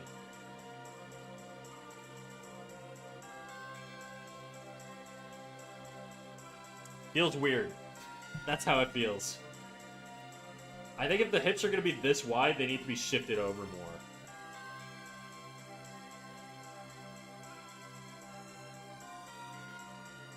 I want them to be wider than the rib cage, but not like by a crazy amount, you know? Probably something more like that. I'm here on Twitch, obviously, and several other platforms. Here's my link tree to make it easy. Easy. By the way, Mr. Mouch, why don't you have a sub badge? Because I'm lazy. That's the only reason, really.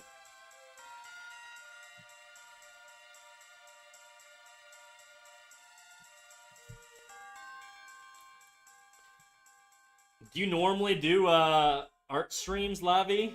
Lavender? I saw Glowstick call you Lavi, so I assume that's fine, but let me know if it's not.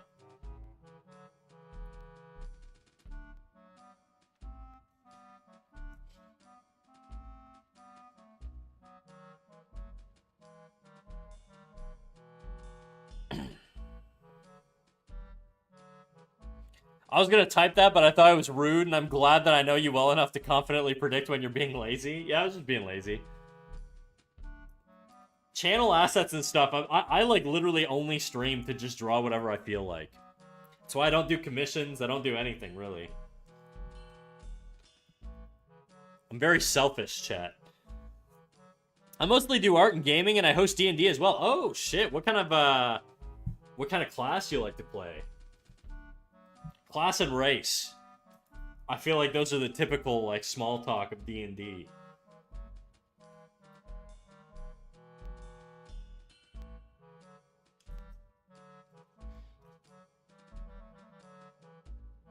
Back on my...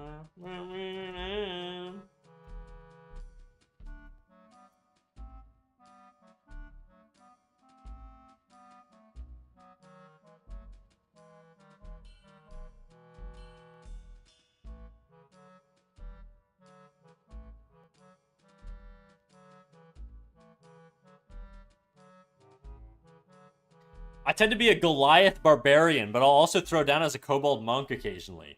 What about you? Do you play D&D? I played for years. I played 5e when... Sorry, I just read Mike's message. Typical small talk on Snacks channel, class rate. Yeah, class and race. Always, dude. First thing people gotta say. Nah, but, yeah, I played D&D for years. I think about 7 years. Like, every Saturday I played D&D. And then the pandemic happened and we switched to Google Hangouts. And after that campaign, which was, I want to say it was Curse of Strahd, I think. After that, I was just like, you know what, this is taking a lot of my time. And I kind of pivoted away from D&D. But I did play for years. And I mostly played bards, rogues, mostly bards and rogues, to be quite honest. I don't like the placement on this leg. I think this leg needs to be elevated here. And I played a lot of half-elves, tiefling every now and then, and what else? Halflings. I've played halfling. I've played basically everything but human. I really like drow. I really like drow. I'm an edgelord at heart, you know?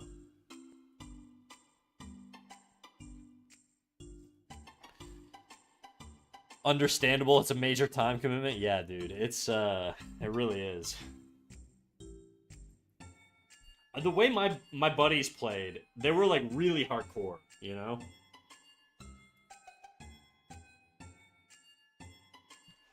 It was like every Saturday, and it was basically like an 8-hour session. It was like the whole day, dude. We would start at 9 a.m. and play till like 4 or 5 p.m. It was like a 9 to 5.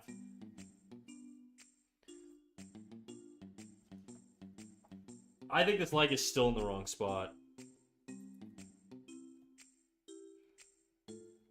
I'm just looking at the flow here, and I want it to flow a little bit better.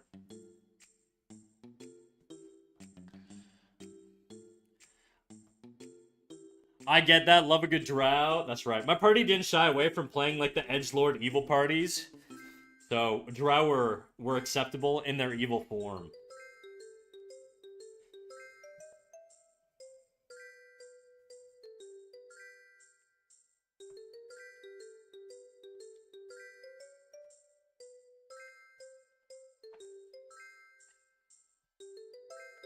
My most recent's a Goliath Barbarian with an agriculture background, so she's an animal and a beast wrangler. So Goliath, I think, when I was playing, Goliath was like a newer race. Because I like played... Goliath was definitely out when I was playing, but it was like still relatively new. I think it's one of the expansion races, right?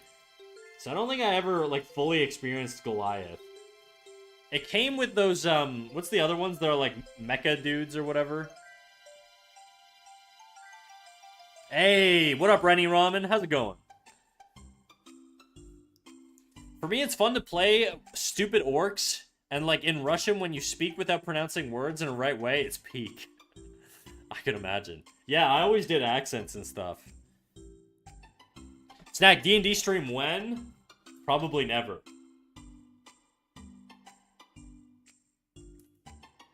Probably never.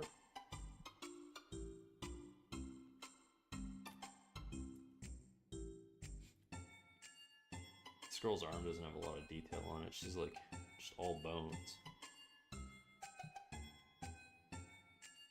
What if that's the gaming stream? I feel like that'd be like a ripoff, you know? Who would feel like they got ripped off if that was the gaming stream? How's your day been? Not too bad, Ollie. Not too bad. How's your day going?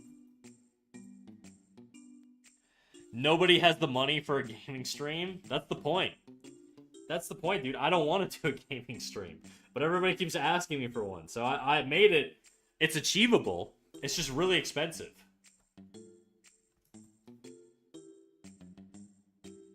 Work's been busy, dude.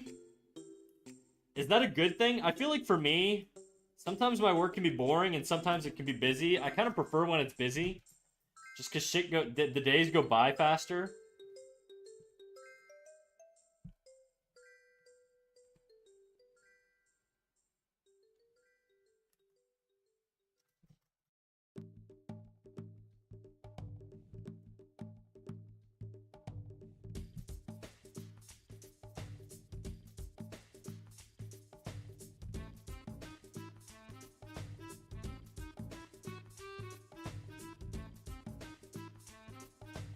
Okay.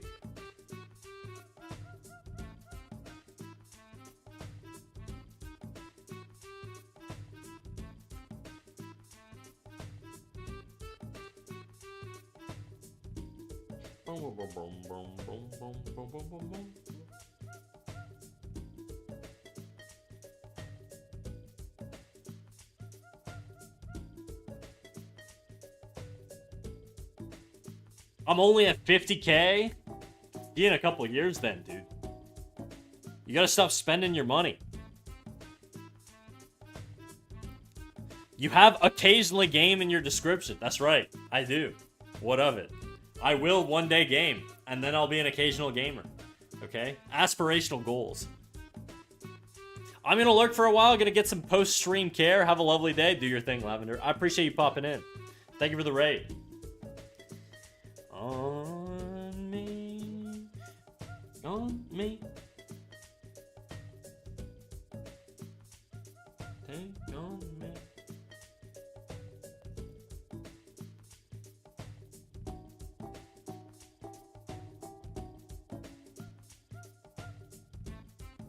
Do a jiggle? Shit, you know it, dude.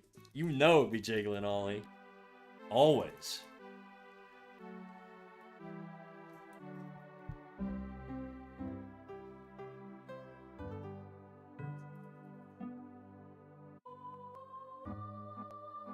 On me, take on me, on.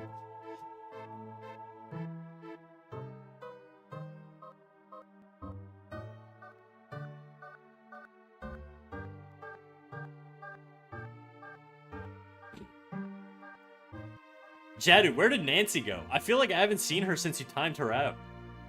What'd you do to her?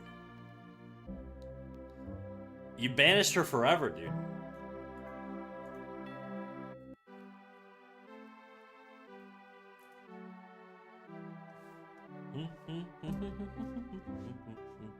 Who, me? Yeah, you.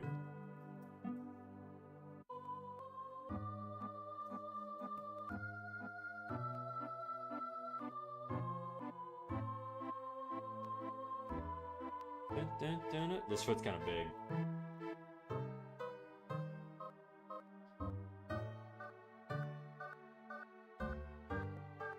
Foot feels a little high.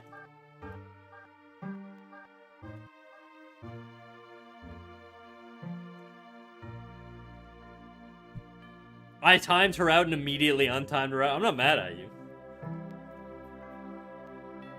Nancy, just know it was only business.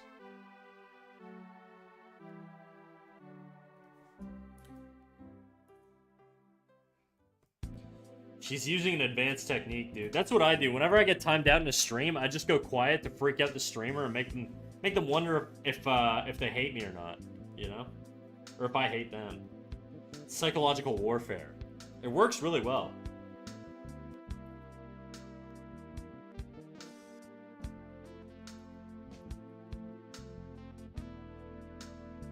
Gaslighting girl boss? Amen.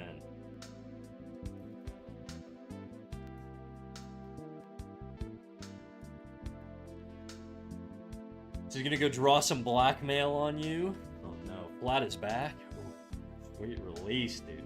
My back. I wonder what blackmail would look like. What the hell? I hit the button. Why isn't it going away? Unless my stream is just like super lagged right now. Oh, it is. Okay.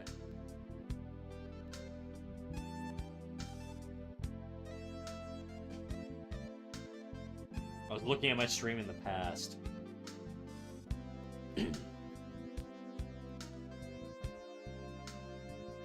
I did my first background last night and I feel kind of proud of it.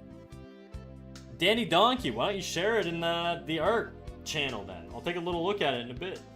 Probably after stream, but...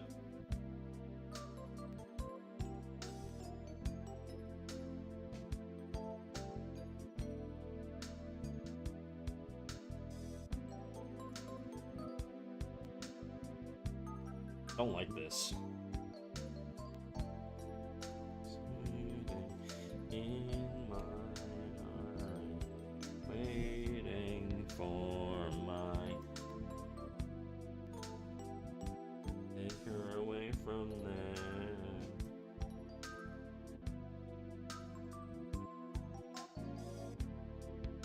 And now we're gonna do some muscles.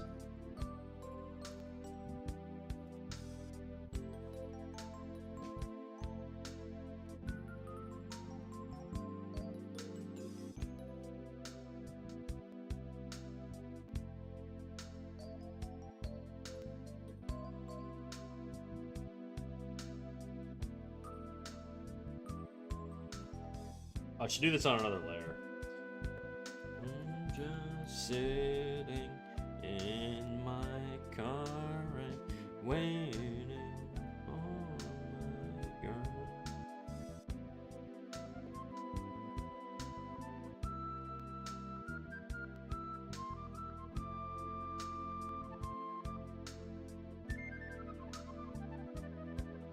Ladies still have anatomy. They still have pectoralis muscles and shit. Not gonna be like massive. She's not gonna look like Arnold or anything, but.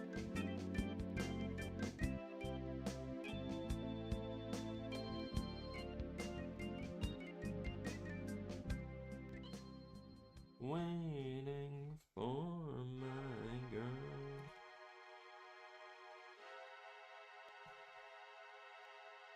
I'm just sitting in my car, waiting for my.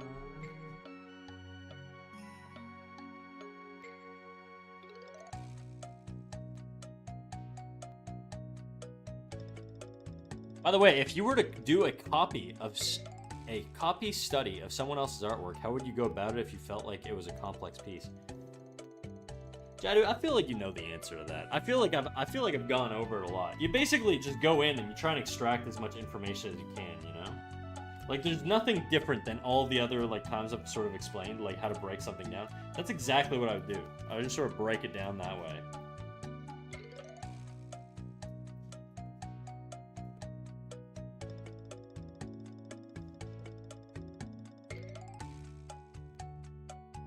Be honest. You knew the answer. I'm just going in and I'm trying to pull out as much info as I can, really.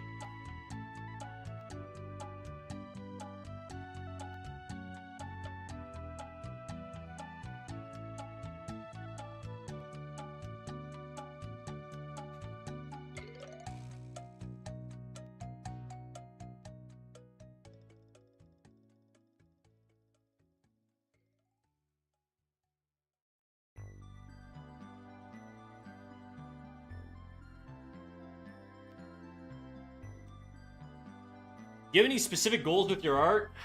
I would really like to get better at illustration. I would also like to do a short eventually. I went to a little art showcase not too long ago, and I was watching all the shorts up there, and it made me realize, like, I really should do something. But I feel like I'm not sort of at a level where I'm comfortable doing that yet, you know?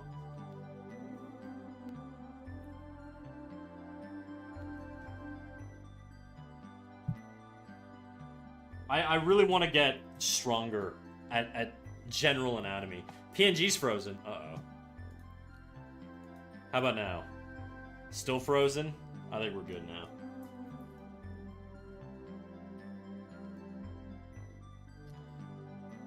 Hyper over on YouTube. Greetings. Do you take suggestions? I do not. I do not, Piper. How's it going?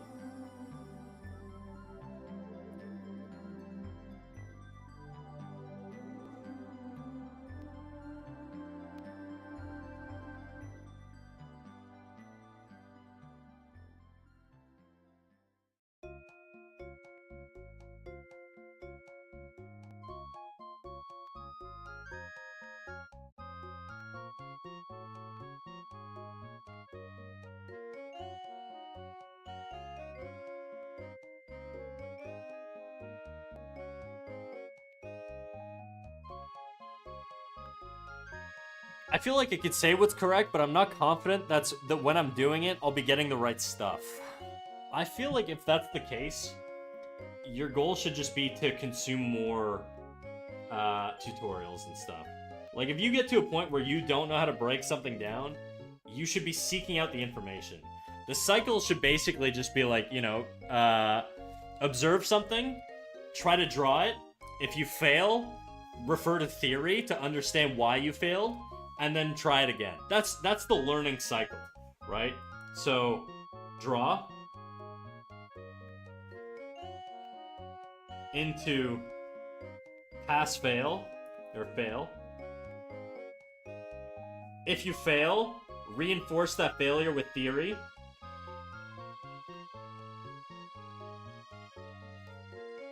And then attempt to draw it again until you get it right.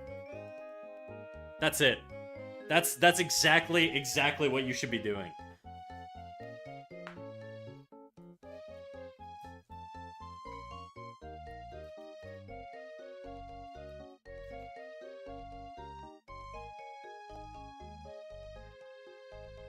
cool to have that as a goal.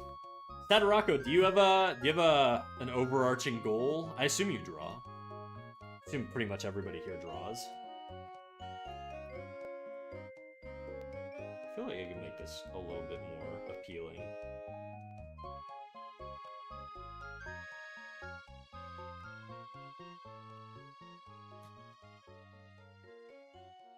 I don't like that. I don't like how even that is.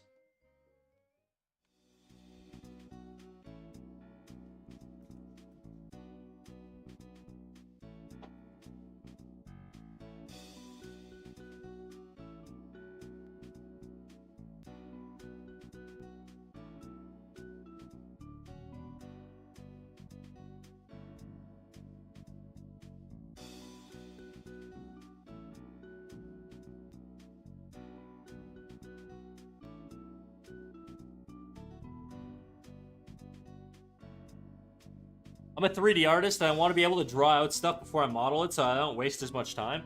Well, if you're new to 3D art, I can tell you sort of how we did it in college. You basically just need the profile and the front view. And then you put those side by side and you compare as you model in between them. That's sort of how we did it. We would just like import the front view on the model like this, and then we would have the profile like in depth here. If this is like Z depth or whatever, you're familiar with Z depth. This would be like the y-axis or the front plane, and this would be the z-axis or the and then you would model sort of in between these guys, right? You would just be comparing the profile in the front. You get it, you get it. So I feel like if that's your goal, I would just focus on those positions. My goal is illustration, so I kind of push for... See, right now, I don't know where the obliques go, or where the obliques attach. My guess is they attach to the ribs. So now I'm going to reinforce with theory before I even draw it. So let me... Where do the obliques attach? Oblique attachments. Okay, they attach from the bottom rib to the top of the pelvis. So I'll draw the pelvis first.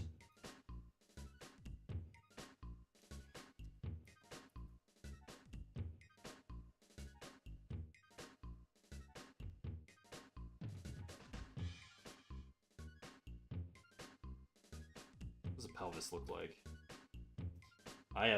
I'm really trying to go full on grind bro right now.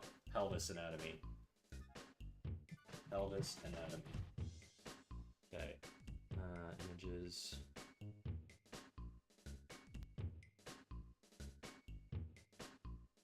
Copy image.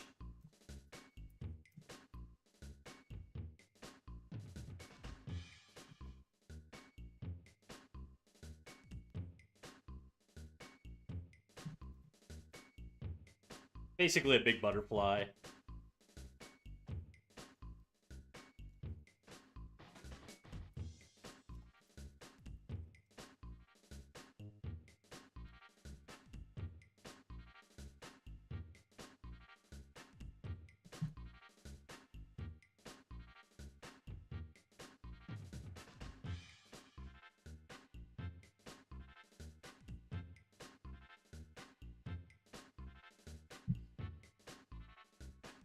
I hate drawing the pelvis. Me too, which means I should probably do it more. I feel like I've gotten pretty decent at torsos and stuff, but my pelvises are just not great.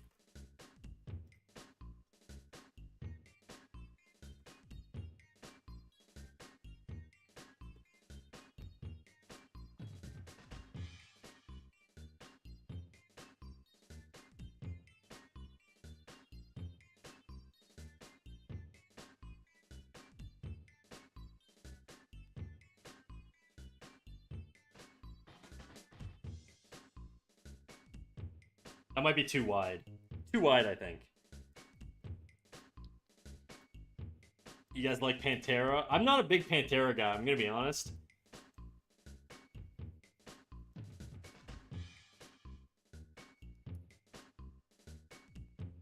The question now is, how would this pelvis look if it were sitting, you know? I have it sort of upturned, which means I have to rotate this form up a little bit. How the fuck would that work? This would be higher up, this little cross section here.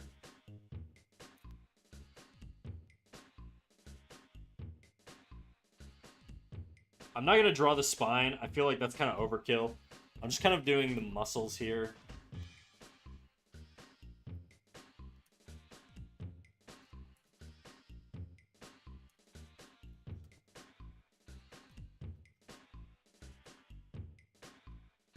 And then the obliques, where did I say, where did they attach to? Bottom rib and top of pelvis. Where on the pelvis, though? This is, what forms are these?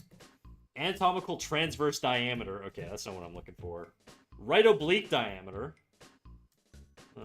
Left. Okay, I don't want that. I want the actual, like, bony landmarks, you know?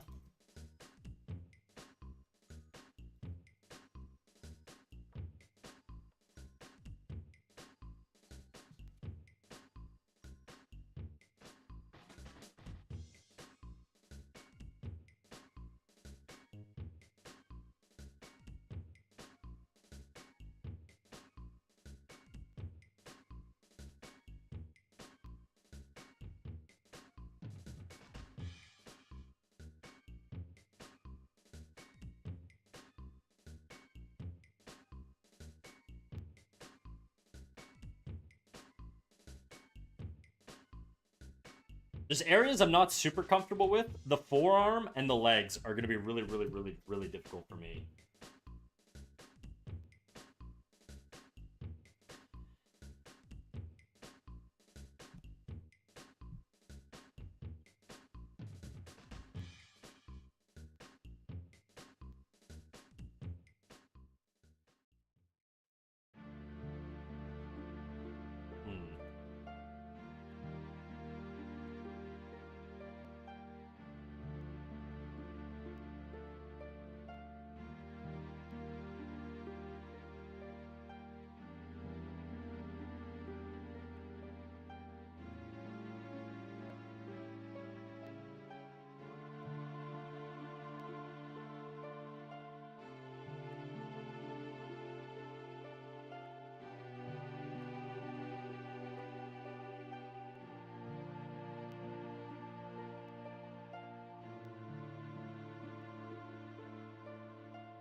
Oblique attachment, oblique attachment, oblique attachment.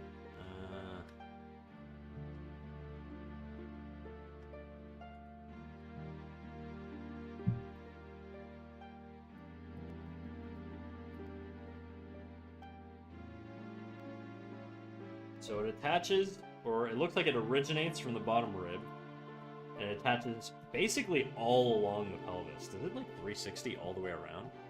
How does that work? Let's go profile view. Ah, okay, I see.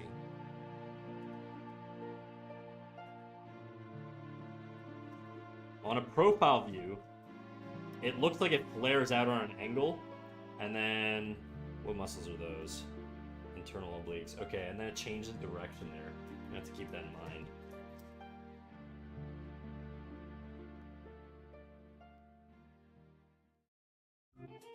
This sounds like a long song.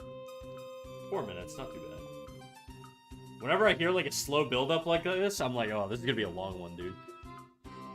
Snack, do you be sitting here wondering where the dad rock go? I am wondering that, I'm not gonna lie. We've gone from Michael Jackson to metal.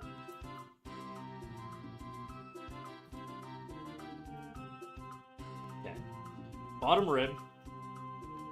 Down to the base of the pelvis. I've got a twist in the pelvis here, so I have to factor that in. Then it's gonna flare from here up. This is the lady, so she's not gonna be like super duper jacked.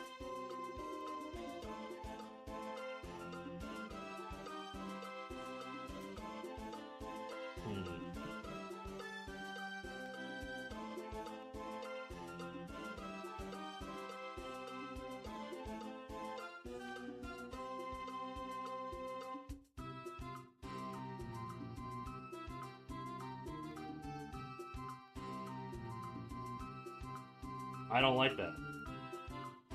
I don't like how even that is.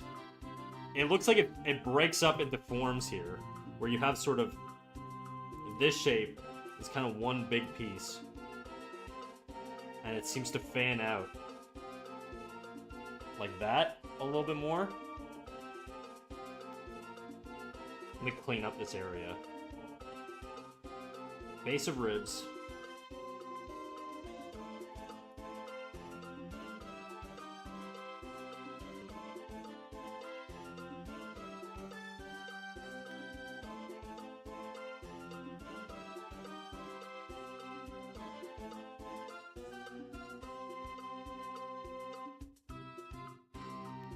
And then you've got more obliques back here.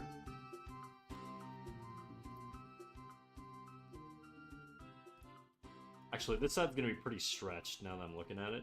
And then this side's probably going to be pinched.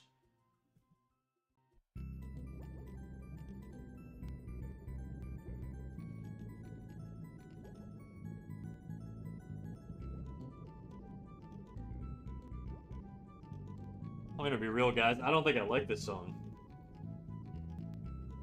It's not bad enough that I would skip it, but it's certainly not my genre.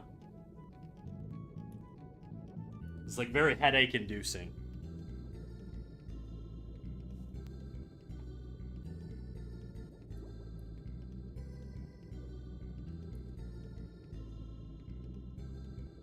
There's Nancy.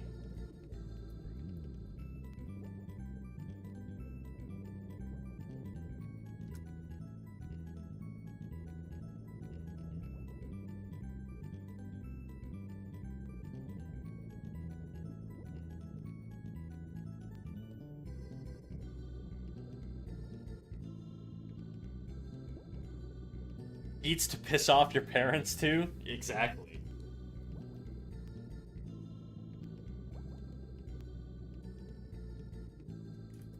The abs are also really fucking weird for me. I don't really know how to deal with abs.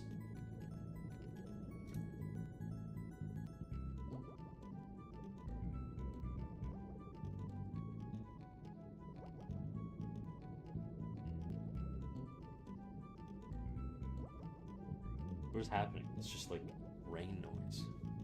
Who are you? What up, Cutmero? How's it going? Metal's a giant rock subgenre. I don't really like metal. I'm gonna be honest, guys. I don't like metal. I like hardcore and like post-hardcore and stuff like that, like Alexis on Fire.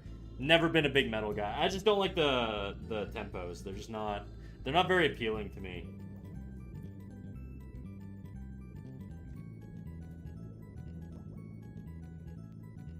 And even with like my alt stuff, I'm still pretty.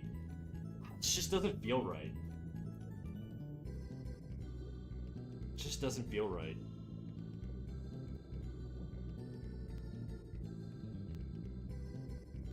Something weird. I don't know how to get this right.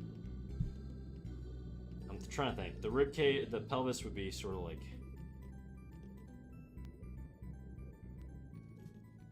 Break.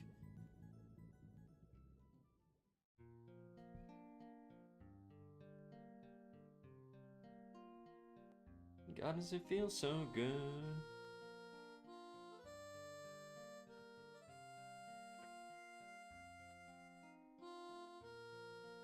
Also, hi. I was here. Jadu obliterated me. I know. All metal. Because, like, 80s stuff in 2000 is way different. 80s in particular, I dislike. I feel like 80s is probably the worst music era. This is gonna sound really controversial. I think the 80s is like the worst era for music. Early 2000s is the best. Late 90s is also pretty good, but I felt like the late 90s is like kind of overhyped nostalgically. And I think late 90s was good selectively, but I feel like it really sort of like it molded itself into like what it should have been in like the early 2000s or like late 90s even. Oh, no, you don't. Oh, yes, I do.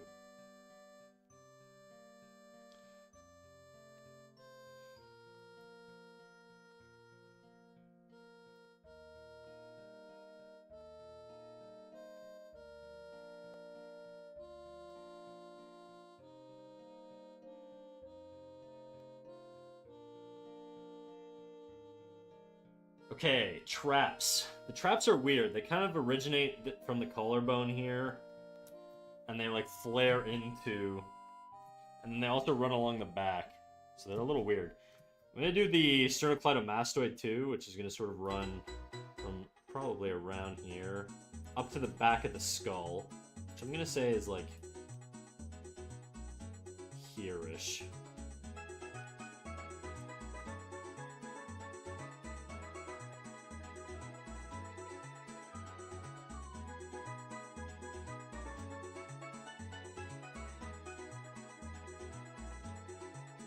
I timed you out for half a second because you said his sewer slide. Okay, yeah, that is worthy of being timed out. Okay, I'm back. You didn't miss much, Sam. Get it? I think it depends on the genre you like. I like J-pop, rock, so I think this is the best era. That's the best era. What, like early 2000s? I'm gonna lower my desk. Time to sit, I think. I just, yeah, I just really don't like, there's really not a big metalhead. That's all. And I just 80s stuff in general is just not my jam.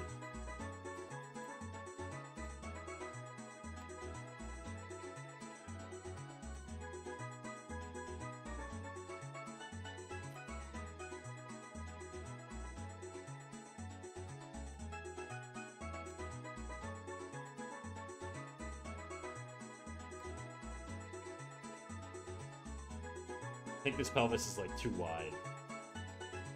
I get it's a lady, but it's...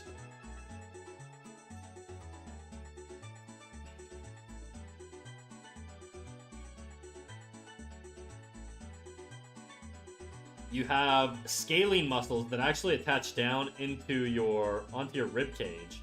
So this rib cage extends up here, and on your first rib up here, your scalene muscles attach.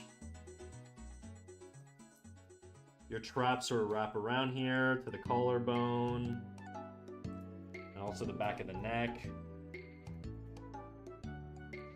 Your trap extends up also like this. It sort of flares up on the backside into the back there.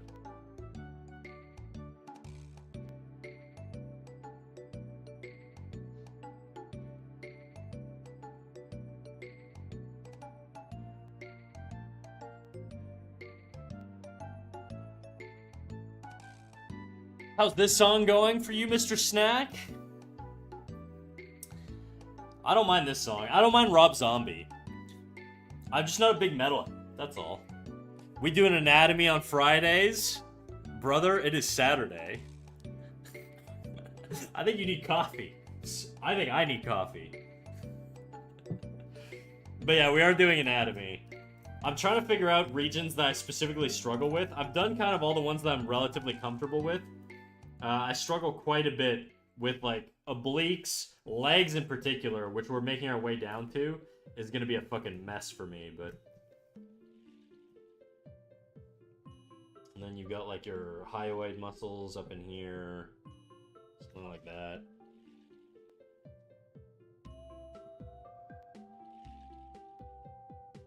I've been in Sweden all day, my brain is fried. What are you doing in Sweden? That's not where you live. That sounds very doxy, but...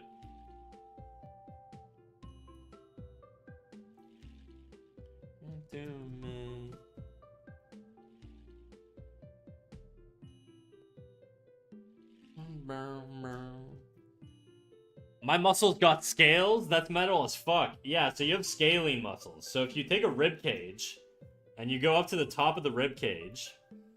You ever see a person, like, extend their head out when they're angry? Like, your rib cage has all, like, I can't remember how many ribs it has.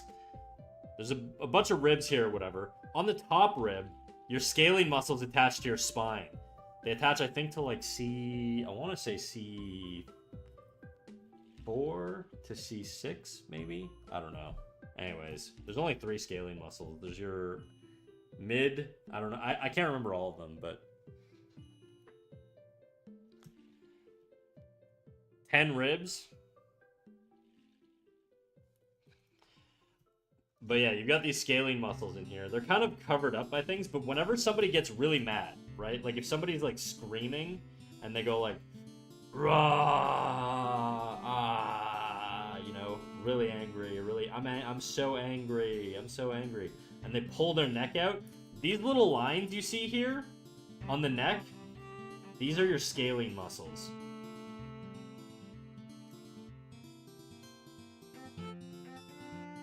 And they just go from your rib cage to your cervical spine, so the top half of your spine.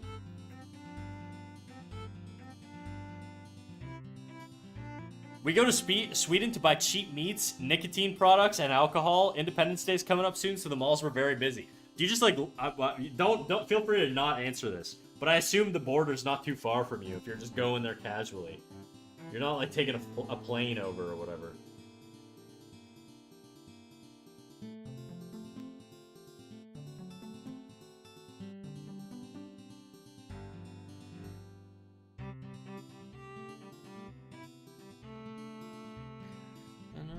For you.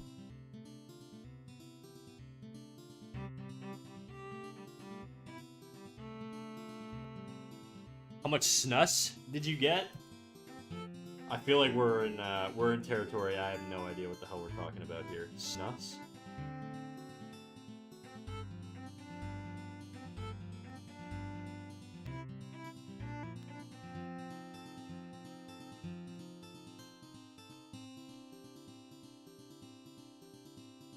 I wanted to find the scalenes a little bit better here.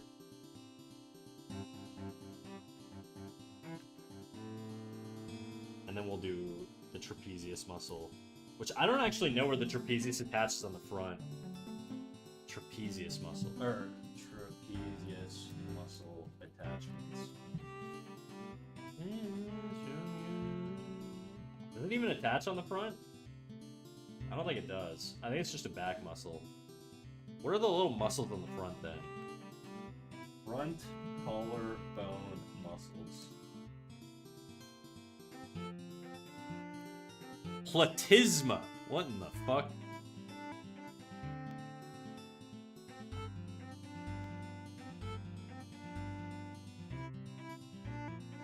I want the superficial ones. I don't give a shit about all the small stuff inside. Front collarbone muscles, superficial.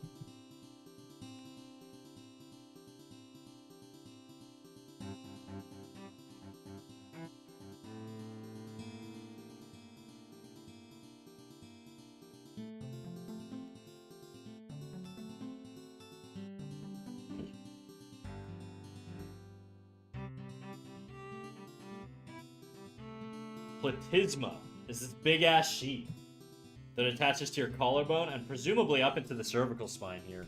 It could also be the base of your neck, or your jaw, sorry. I don't really know. It's not very clear. It's an hour and 30-minute long drive, so yeah, not too bad. Oh, that's not too bad at all. It's not too bad at all. I feel like Snag doesn't know anything at this point. I'm Western brain. We're not... Look, anything outside of the North America, I'm ignorant, alright? I don't know anything about it. That's how my government manipulates me. I didn't find out till last year that in European countries, they get like a mandated like five weeks off. That's not a thing here. You just suffer. You don't get, there's no like legal time off in Canada. You just work until you fucking drop. And if you're lucky, you get an employer who gives you like 3 weeks off or 2 weeks off to start, and then after like 10 years, you can get another week off.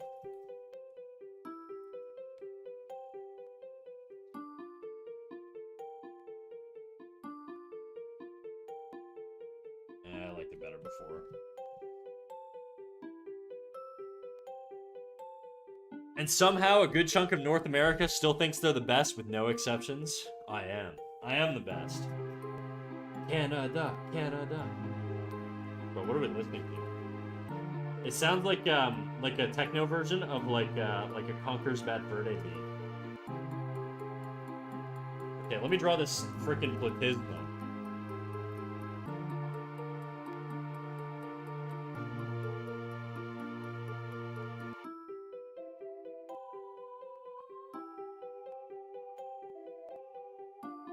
And then the traps are behind here, yeah. So the traps do just connect at the back.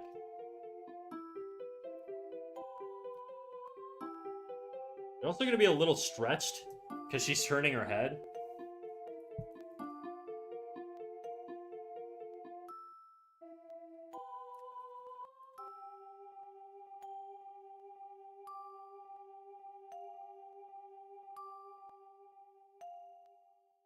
I'm gonna make it a little darker in here to differentiate the traps from the, whatever the fuck, the platysma.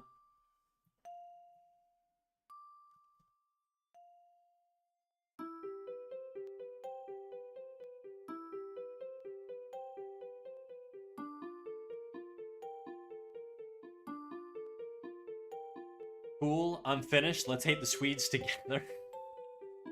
You know what? If I don't understand the racism, it doesn't bother me as much, guys. So if you guys hate each other, as long as it's not something that Westerners are aware of, it's, I'll turn a blind eye to it, okay? You guys can self-police. I'm sure that won't go wrong. Also, they're Russians, and for me as a Belarusian, it's a big deal.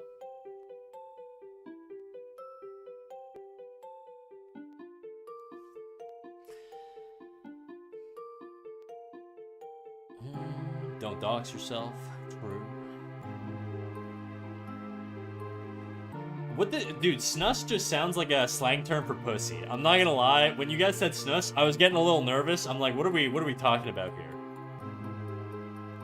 Okay, this song, guys. No offense. This one's a no from me.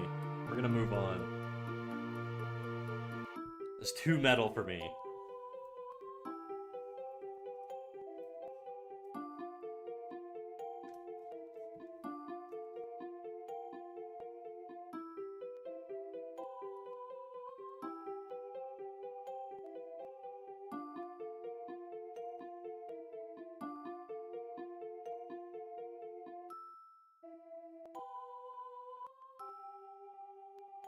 I haven't snussed in a long time. Guys, what are you snussing, dude? This is like, you guys sound like you're fucking Smurfs. Did you guys go to Norway and Norway and smurf that guy? Oh, I'm gonna smurf the shit out of you tonight, dude. Bro, she was smurfing on my thing, and you know, she smurf on my thing till I smurf. Just making shit up. Don't be snussy. I'm trying.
They keep trying to claim every Norwegian/Finnish invention, so you're not wrong.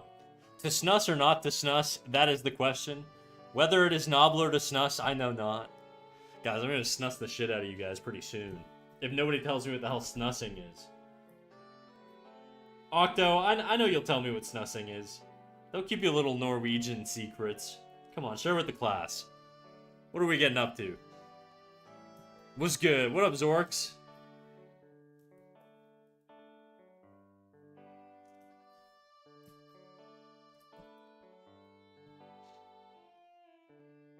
I think this peck would actually curve over this way.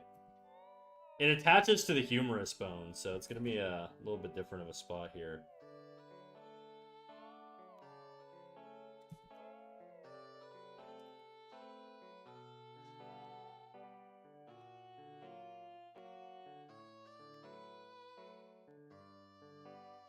Snus is the tobacco pouch you put under your lip. Oh, okay, so it's like Zins. Okay.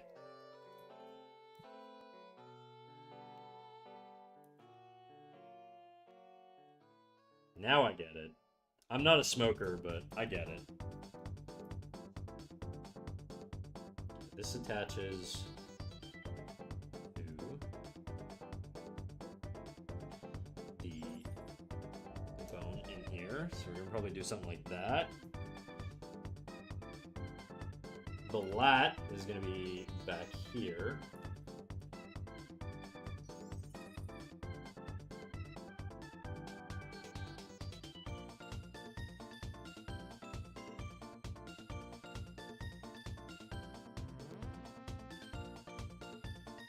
This attachment would be a little bit bigger.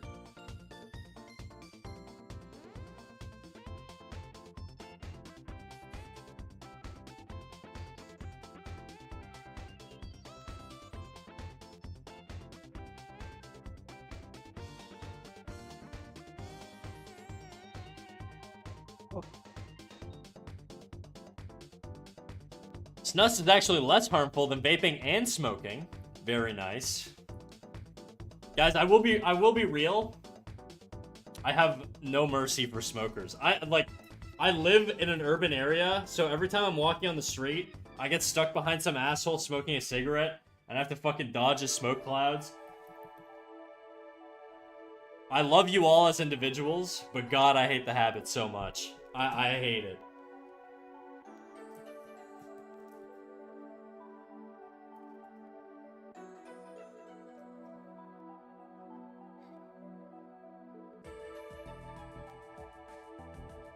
Talking about Snoop Dogg Bussy or something with all this snus talk? I don't know what that means. I've taken snus before. Yeah, I bet you have. What if you vape, smoke, and snus at the same time? Do you transcend humanity? You might. Or you'll have really hard heart palpitations or something.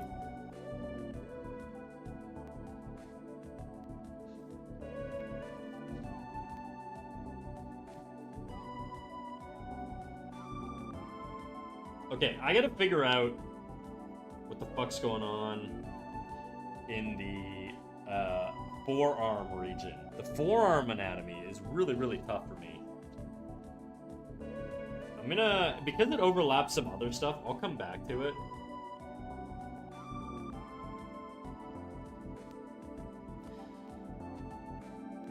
He'll get a super stroke. I only smoke when I'm out getting plastered. There you go. The way God intended.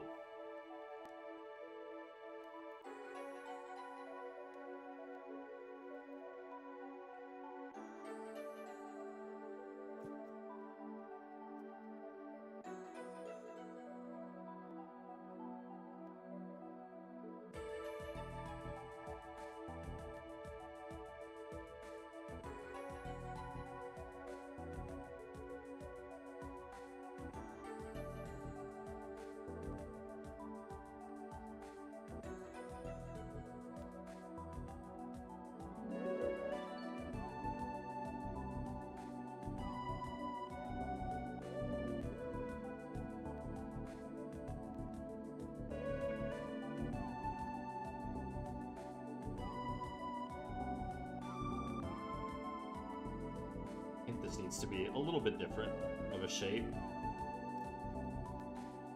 I think I liked it better before. Snus is nicotine maxing as it is. I feel like everybody here knows what snus is. It's really wild how international chat can be sometimes, you know? Sometimes at parties you put snus under your lip, then someone passes the vape to you, and then you all go outside for a cig. Peak experience. This sounds so Eastern European, bro. I cannot relate. There's a very small population in Canada that smokes, and I avoid them. I'm the king of making people choke with my skills. Pause. I regret what I just said. It's unfortunate you can't delete messages off Twitch, huh? Okay, I gotta look up some forearm anatomy here. Also, this lat is gonna have a different shape.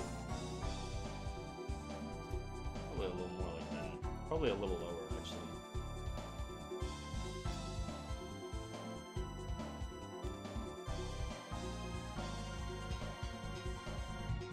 This is the tricep also going in and attaching on the scapula, I think.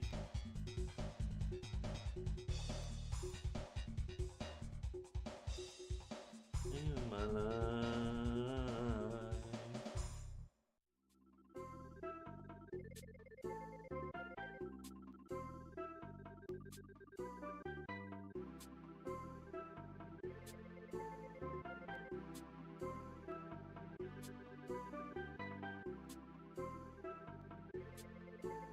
I don't like that.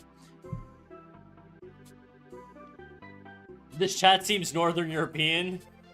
Northern, Eastern, just standard. Western European. Definitely not very North American right now, I will say. I'm kind of, I'm like the DEI hire of the chat. I should practice drawing actual anatomy someday instead of just making the outline and filling in the details of the body. I think you should. I think you should.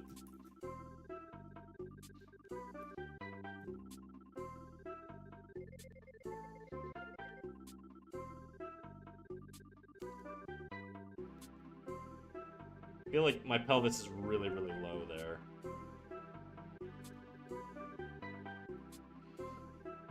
Such a lonely day. Okay, I gotta look up the forearm, see where things attach. Forearm. Muscles. This is a deep dive, bro.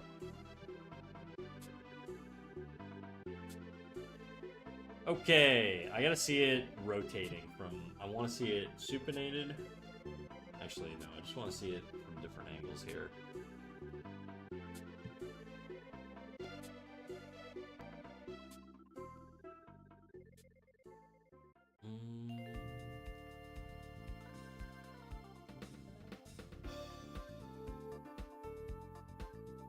Holy fucking complexity, dude. The forearm is crazy. How do you Okay, let me look up how to simplify the forearm.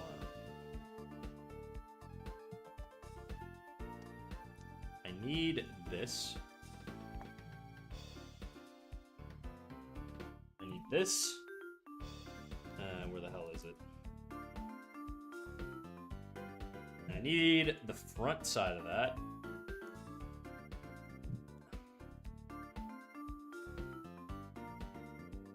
In my hands again.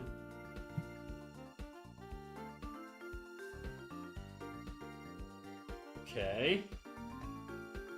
Next, I want simplification. Forearm muscle simplification. See how it can be simplified. I would really like to know the attachments also.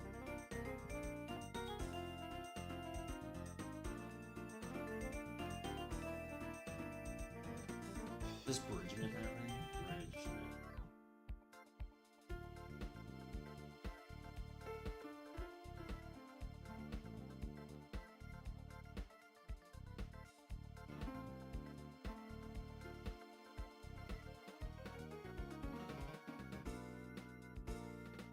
Away. Okay, it looks like this attaches sort of in here. Where is that? In my hands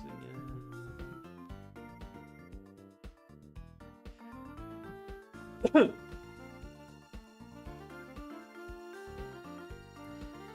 Canadians are just honorary Nords. Well, that's true. I think we actually just started a sovereign wealth fund, which I think Norway has. And theirs is massive relative to ours, but we just started a sovereign wealth fund. Ours is kind of like a mix of private and public, but...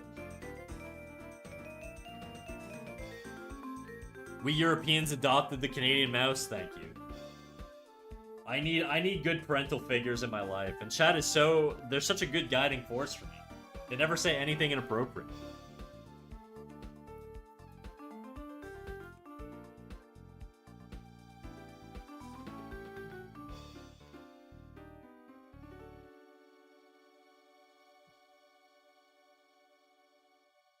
Only the most normal things. That's right. Only the most normal.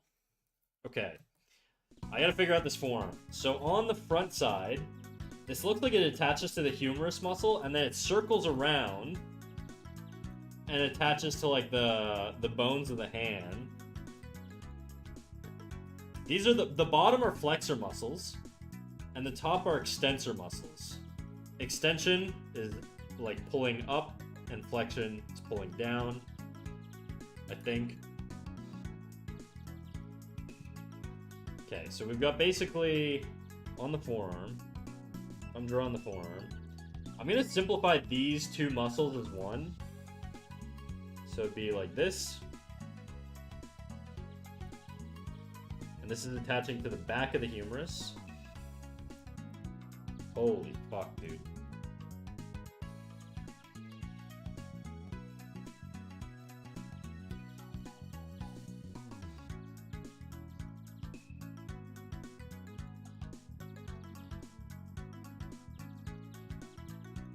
This is the humerus bone. It's attaching there. It's probably going more like that. This is gonna be one chunk. Let me clean this up.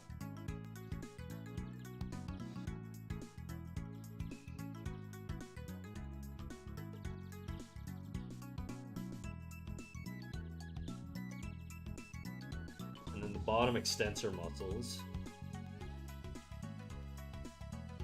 It's actually...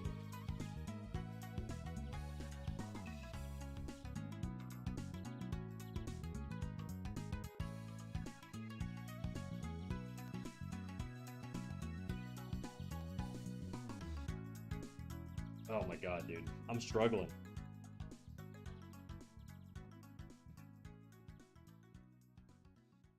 Would me being from Texas count as negative guidance? I don't know. I have a buddy from Texas, and he's chill. I don't know if I'd take his advice on stuff. Maybe.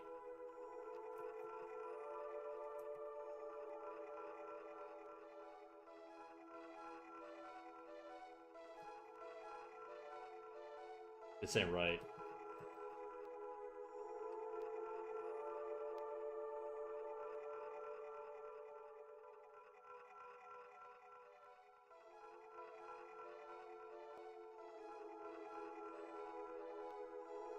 It's the humerus muscle or humerus bone here.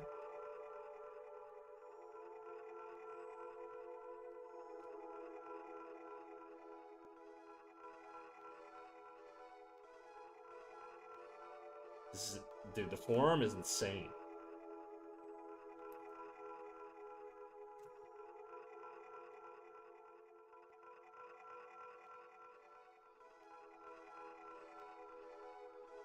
Is that a Bridgman arm? It is. I tend to refer to Bridgman a lot because he sort of breaks things up into like really appealing forms. I really like the way he does triceps. This is like not the greatest example there, but he's done some others that look they have like a nice form to them, you know? And then the bicep. It's just the forearm is kind of tough. So if I were doing a forearm here, I'm doing some practice angles here before I put it on the actual piece.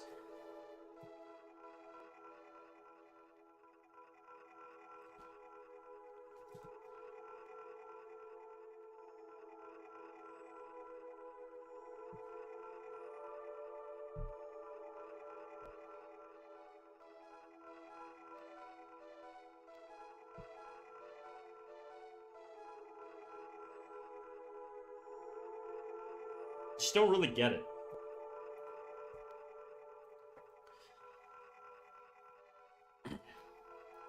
Necromancer Knight, it's been a while since I've come. I just lurk and learn some stuff. Well, right now I'm learning.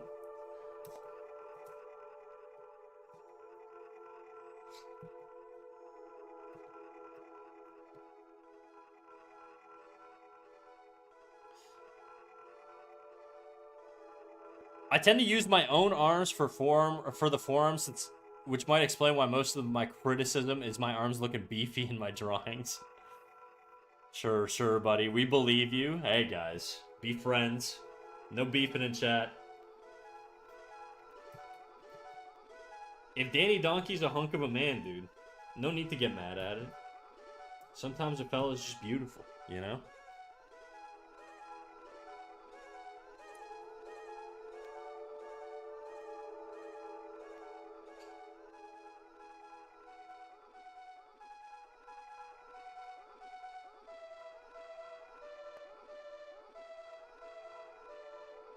It's the bone here.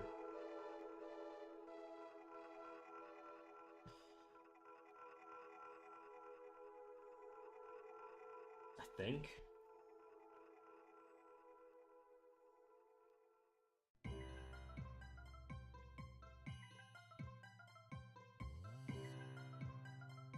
I'm just gonna simplify this one into like a single form.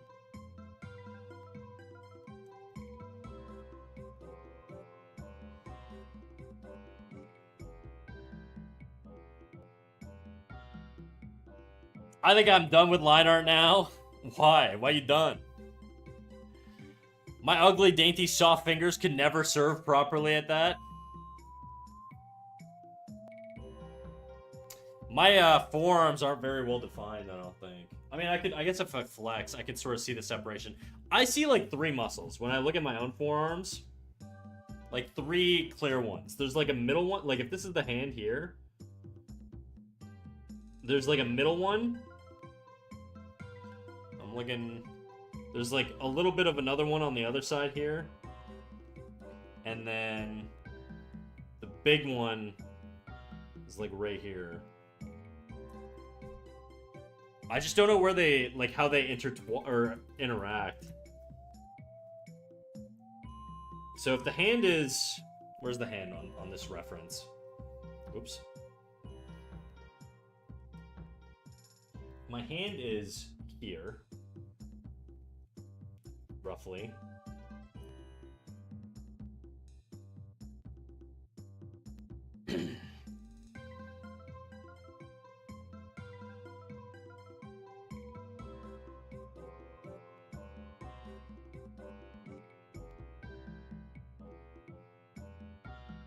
I'm fat by my forearm. It's passing, but my forearm's passing the anorexic test. Basically, I could touch my index fingers with my thumb when clasping my wrist with my hand. Oh yeah. Well, that, I mean, you could also just have like small bone structure too, right? Anyways. So, I assume. Let me find some more Bridgman stuff. Bridgman forearm.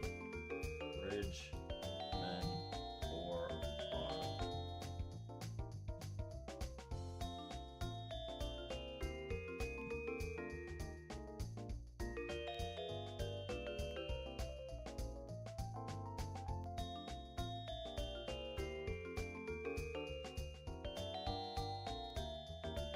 This is not Bridgman. It kind of looks like Proco. No, this is not Proco either. Let's see if Proco has some forearm stuff. Proco forearm.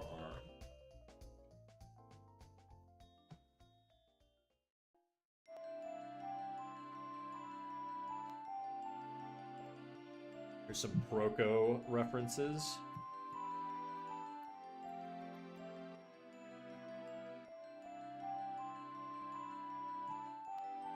These are good. Okay, so we have this large form here.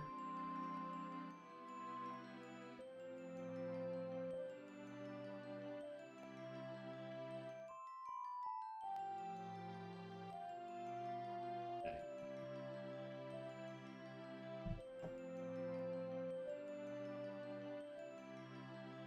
Are you looking for forearms in general or artistically rendered forearms? I just want clear definition, and I'm trying to simplify it. So in this case, this top muscle here would probably go up like that.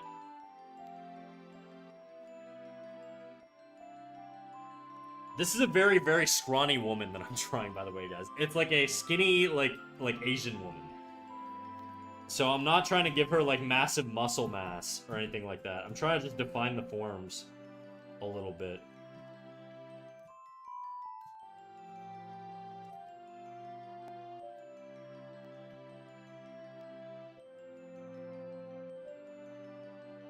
But I'm trying to understand where to put the forms.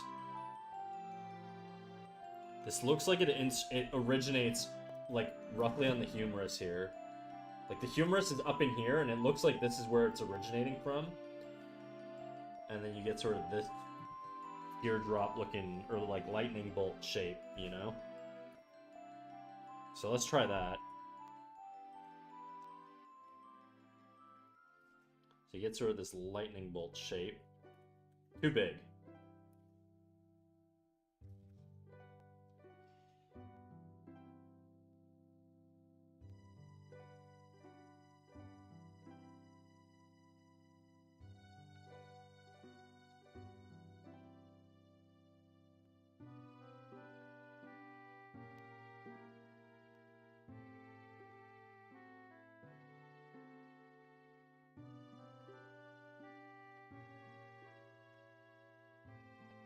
Still feels a little big.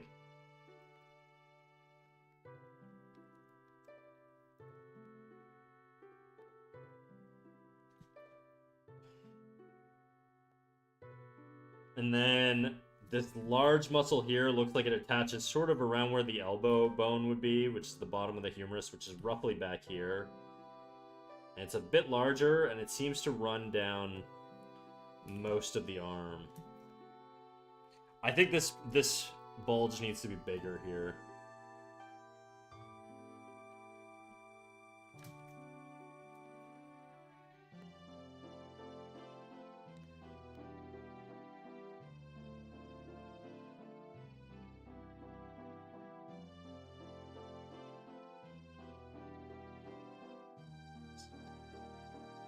Feels okay.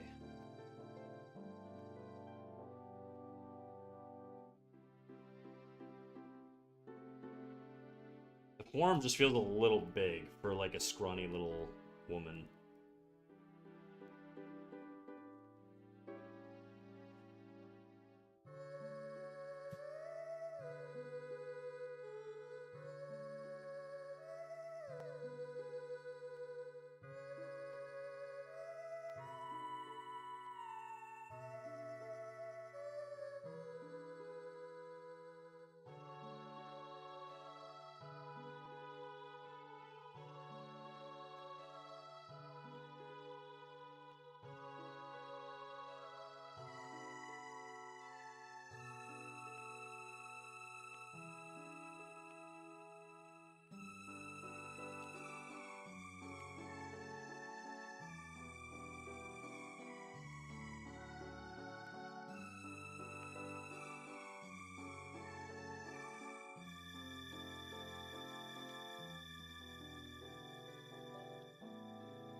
Bicep looks a little big to me.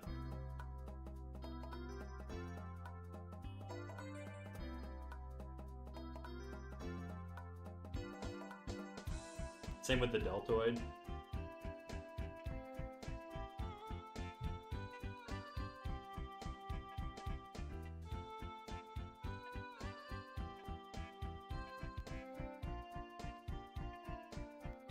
First, my back got sore from helping my grandfather move sheet metal, and then I recovered from that immediately. Got food poisoning, bro. You were just wombo comboing yourself, dog. Alright, I got work now. See y'all later. Peace out, big dog.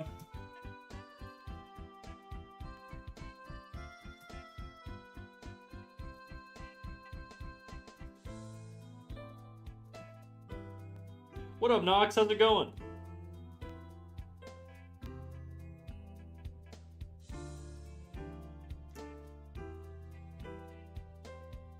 I don't like this flow here. I feel like this should be a lot nicer. And so this is just an appeal thing. I'm just going to change these forms.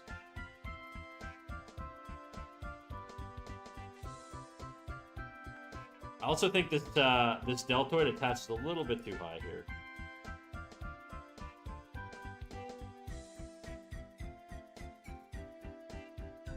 And now what happened is because I changed this sort of like piece here is sort of too split in the middle.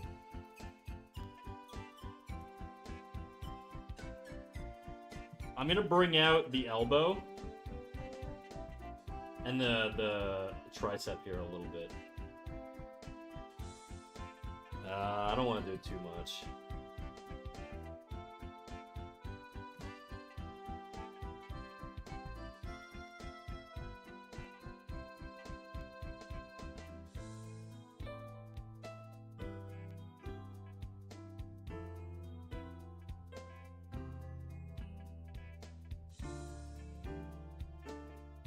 Something something anatomy on a Friday. Why does everybody think it's Friday?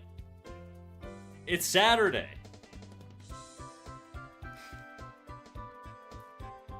Cut, I know you're trolling. I don't know if Nox is trolling.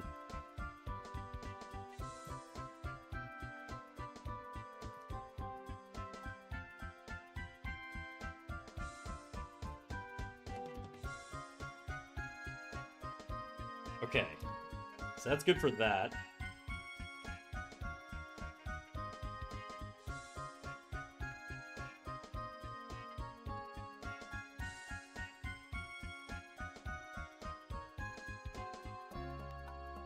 It's almost Sunday. It's like 2 p.m. on a Saturday. I've always wanted to draw hair from imagination and from any angle. Do you guys know any exercise I can? A book, a tutorial, a course, anything like that that can help me achieve it? I do not know of anything. I would just say simplify hair as like ribbons, more or less.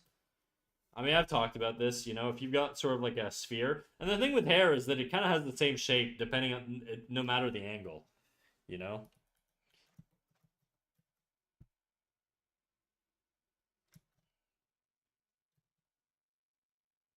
Okay.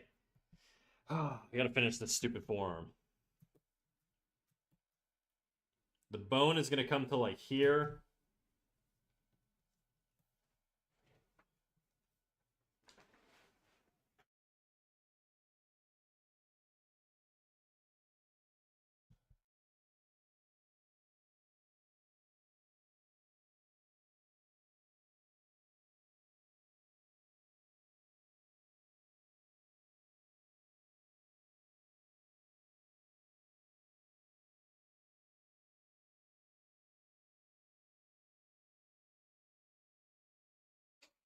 Hmm.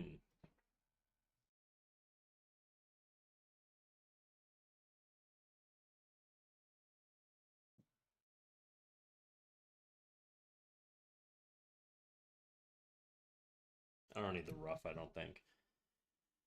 Oh.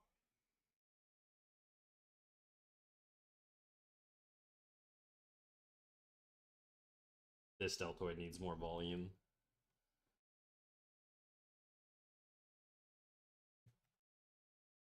Too much volume there.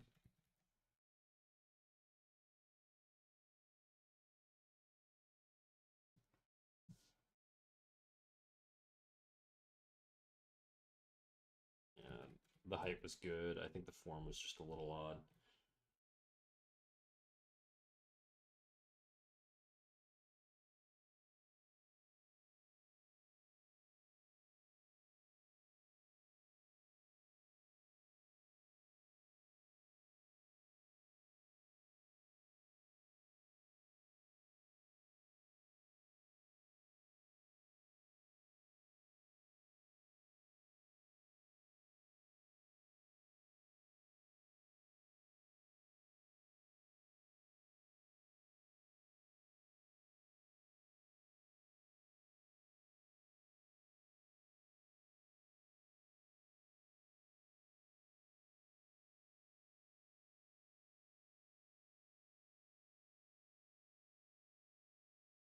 Monkeys are so cute. That is okay. Monkey no understand joke. Monkey silly. Missed you yesterday, Snackathy? Yeah, you're right. I had just taking care of business. I had some real man stuff to do. Some CEO shit. Some boss boy stuff, you know?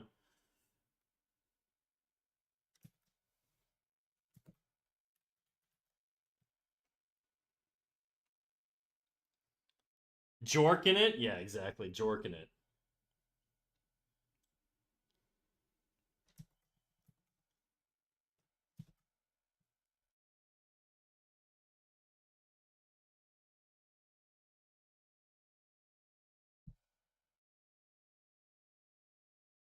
Basement maxing? I wish I had a basement.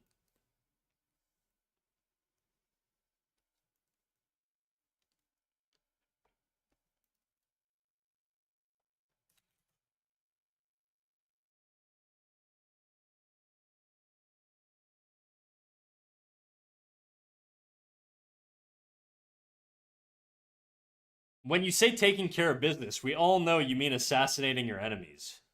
Exactly. Exactly, dude.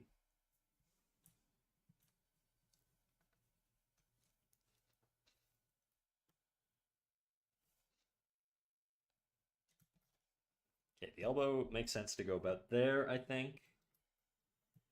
Ah, now I have to look at the bottom of this shit. Okay. This is where you get like this big bulky muscle here at the bottom, or on the bottom there.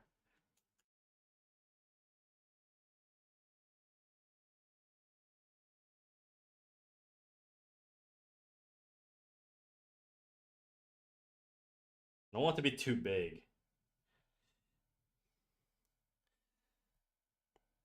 I hate drawing elbows because they're curvy. If they're from the side, they curve.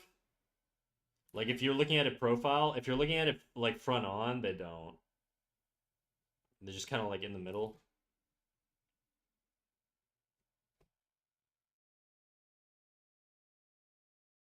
There's the elbow. From the side, there's definitely a bit more. From the front, you don't really see it.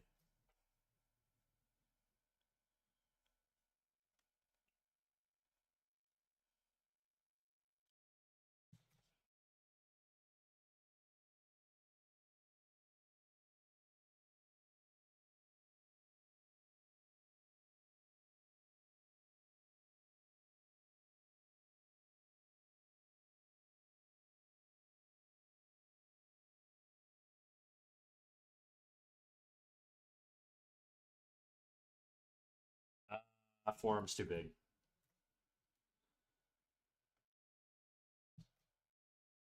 I just don't want it to be massive. I think this is.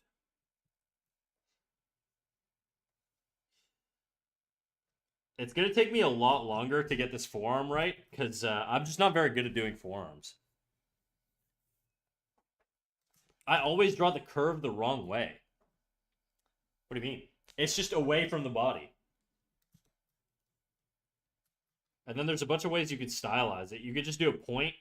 You could like actually define the bone a little bit, you know? It's up to you how much complexity you want in the elbow.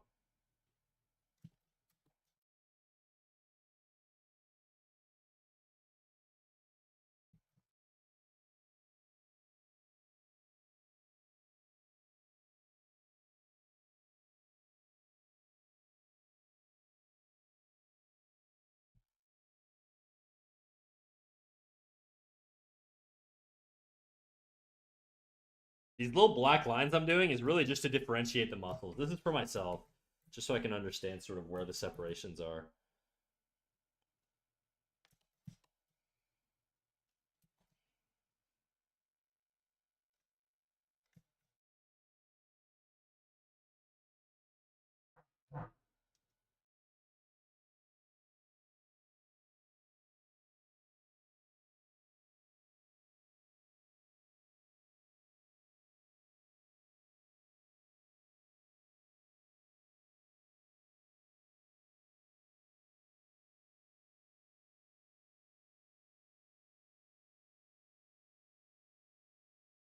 Okay, that's the bone.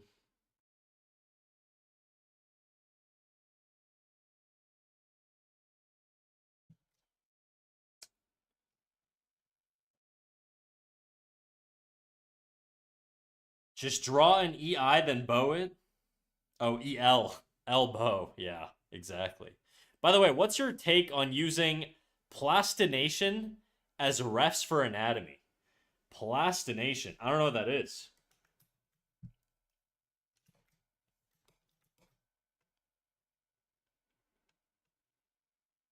Like sculpture stuff? It's probably fine. I mean, if you didn't sculpt it and it was sculpted like anatomically correctly, that's fine. But if you're trying to learn something, you probably shouldn't use your own reference for knowledge, you know? Unless it's like a photo of yourself.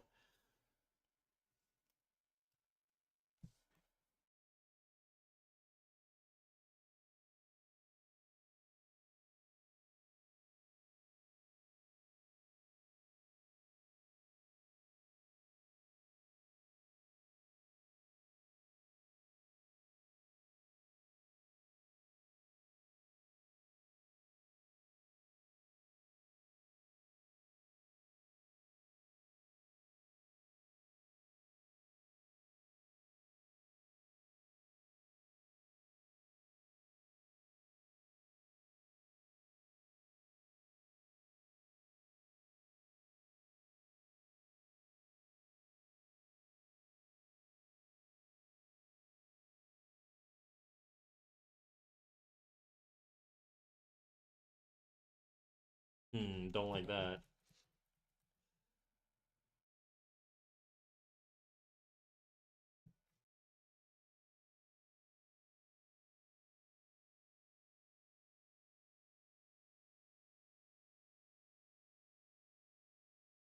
Plastination is a silly fun thing, kind of like sculpture, but kind of worse.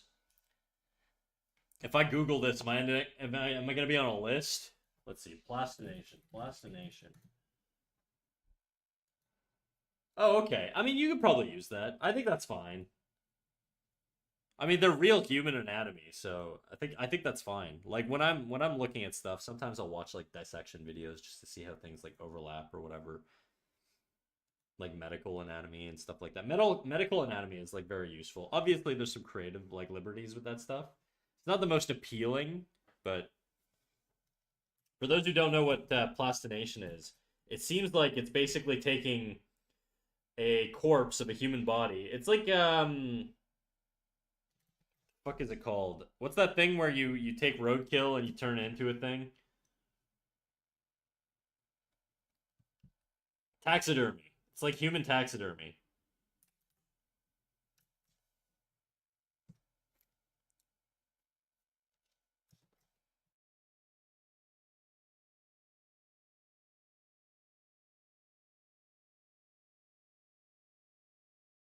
This forearm might be too big for a gentle little lady.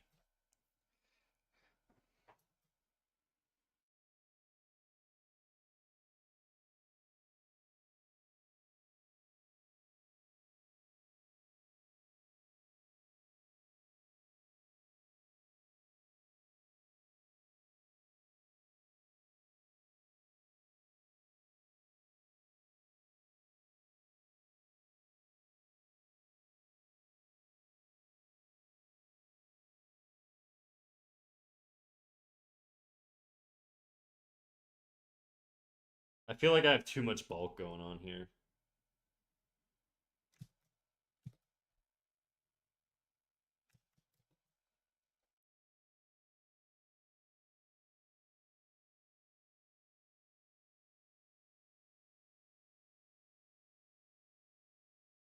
Hmm.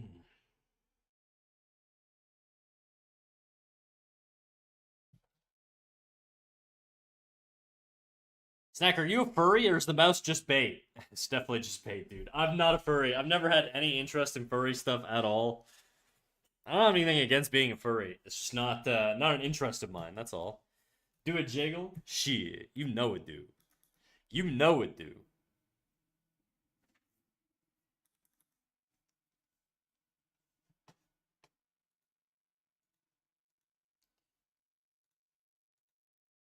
The boobs you had made me laugh.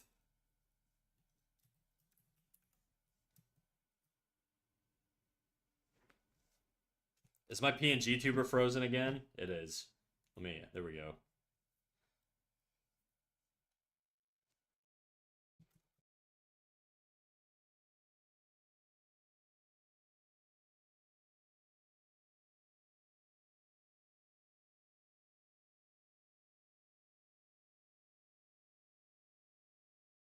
My rib cage is too big here.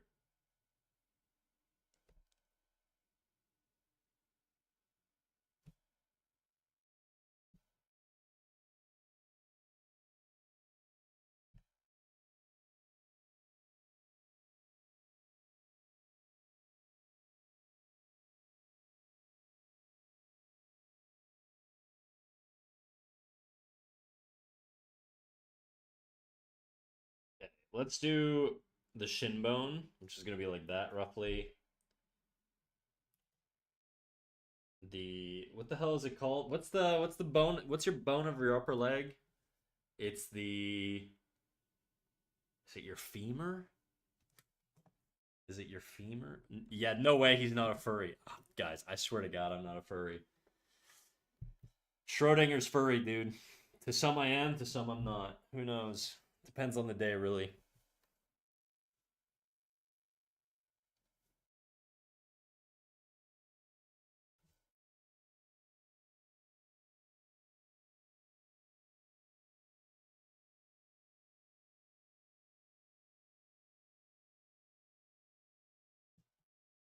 Humerus is the upper arm bone.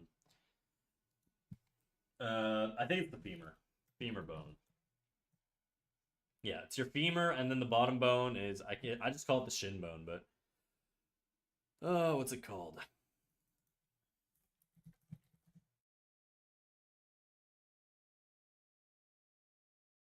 Tibia and fibula. Oh, there's two bones, right?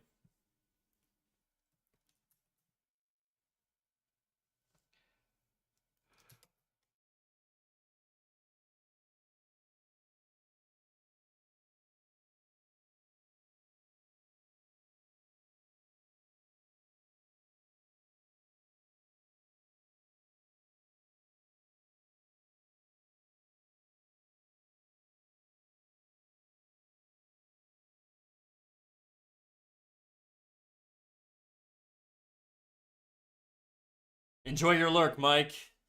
Taza Bedranaya. No clue how it is in English. Okay. What the helly? Studies insane. Something like that. Leg anatomy. Leg muscles. We're gonna have to clear. These are all upper body stuff. So let's clear out some leg anatomy.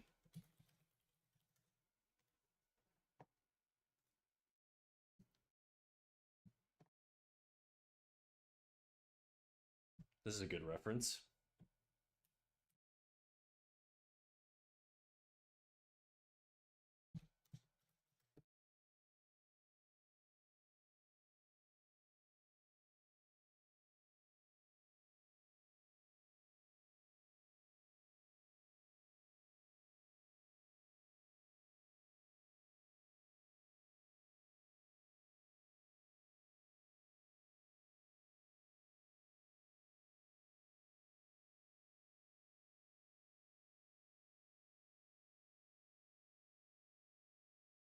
What does the knee look like when it's bent?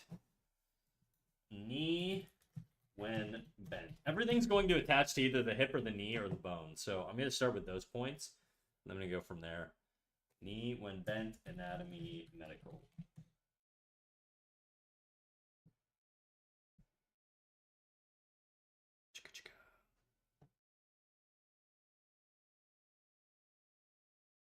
Bent knee medical diagram.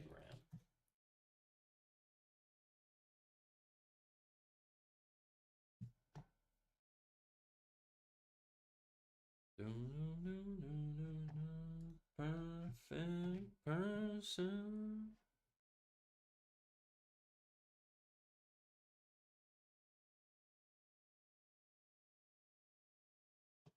You learn it. Do those things to you. Okay. You have like a weird little bone. The patella. I just want you to know. So my patella is gonna be like here. Yeah, it's a little, it's upper, it's more on the frickin' femur. And then you've got a tendon running from the patella.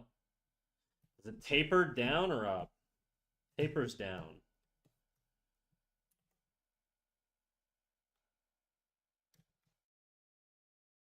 You wouldn't really see it on that side. And I put you through. I don't remember, but I'll probably remember soon. You're talking about the knee, the bent knees, begging poses or proposing poses. What inspired the study? I've been trying to pull off of drawing during the week to help with my shoulder recovery. And so I've been doing a lot of classes. And I'm really just reworking through my fundamentals and trying to fill in the knowledge gaps I have. And I realized I was drawing down the wrong layer, which unfortunate. Fault Alex over on YouTube. Hello. How's it going? Also, Kitsuro, welcome in. You have a weird little bone. It is a weird little bone, dude. Good? Hell yeah, I like to hear it.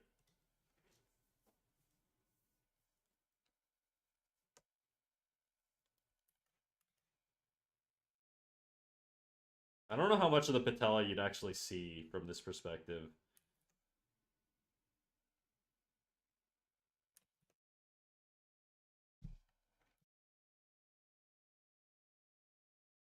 And do those things to you. Okay.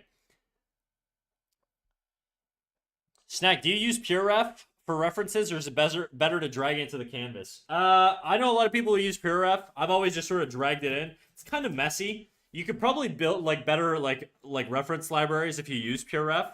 So if you're an organized person, I would recommend PureRef. If you're like me and you're scatterbrained, ADHD, just all over the place, this works too. I think it's personal preference. I haven't really given PureRef enough of a shot to say if it works better or not, so I won't knock it till I try it. But I knew lots of people who use PureRef.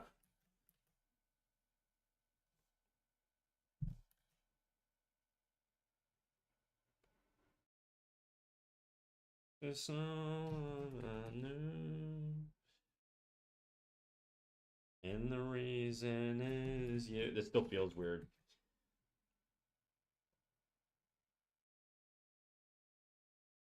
This perspective ain't right.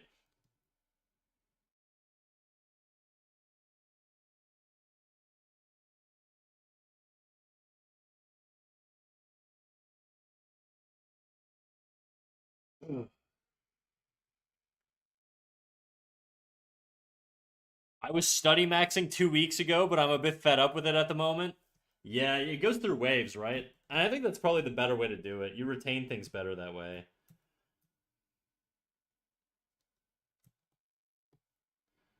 Today is a bit of a study stream, though, so. Okay, so there's basically 3 muscles. I want to say this is the femoris medialis, which is like, you're not really going to see it. You're probably going to see a lot of this thing, which I don't remember the name of.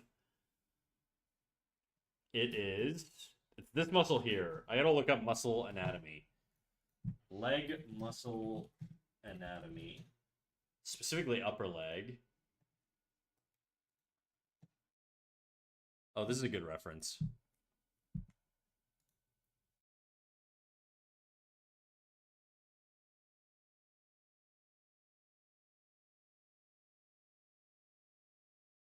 Yeah. Okay, and then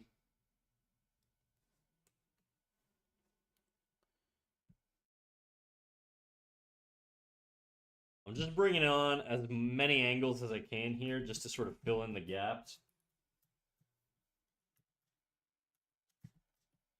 It's not stuff I define a lot, because a lot of the time when I'm drawing legs, my characters have clothes. I'm a lot more comfortable with arms, because I'll draw sleeveless clothing and stuff like that, right? So, but I would like to know the names of these bad boys. No, not YouTube.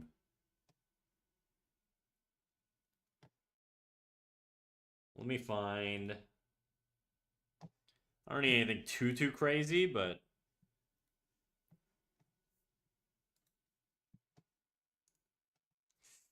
there we go. This'll do.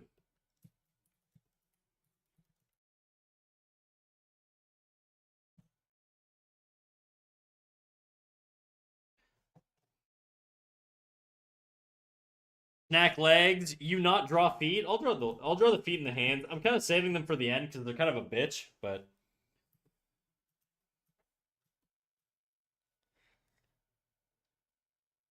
unless that was a Gooner question. In which case, I'm not a big foot guy, So patella, I think, would be a little bit bigger and a little bit more front on from the looks of it.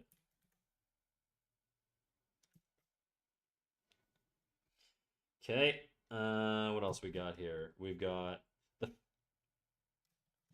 what was it called? It was the femoris muscle, rectus femoris. So this is gonna be you're not really gonna see a whole lot of it. Maybe a little bit like that. Probably not even that much.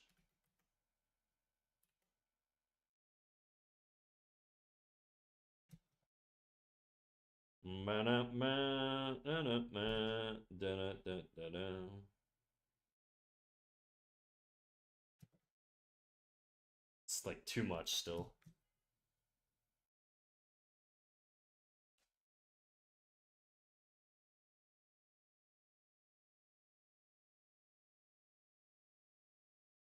That don't feel right. That don't feel right.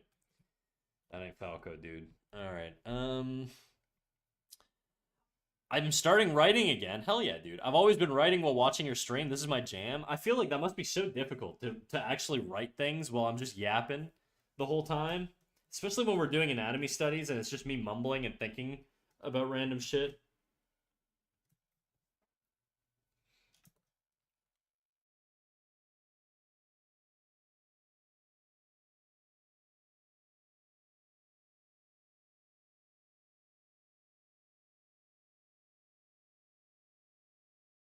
Damn, you really getting into anatomy, huh? I'm just trying to simplify things.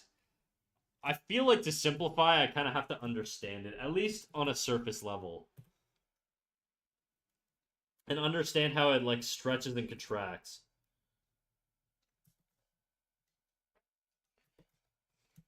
Maybe not, but... Okay, so the vastus medialis is the big muscle here. So this is the one you're going to see. And it goes... It connects to the patella, it looks like.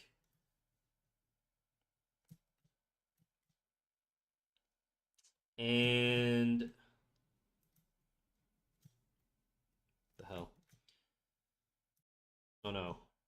Vastus medialis. Vastus medialis. Medialis means midline. So it's going to be the inner one. So yeah, this is the vastus medialis. The lateralis is going to be on the bottom here. You're not really going to see it much. It's going to be down there. And this connects to vastus medialis. Looks like it goes in and it attaches, I want to say, onto the femur.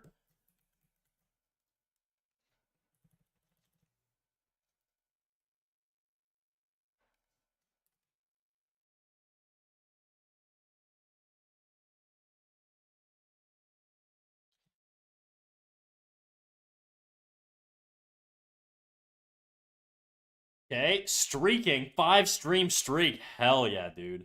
So many ads finally over. Sorry. Guys, I'm going to grab something to eat real quick. I'm going to take a leak. Just going to make a little peanut butter sandwich. BRB.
Back, baby. I'm back. I'm gonna stand. I've been sitting long enough. Time to stand. Oh.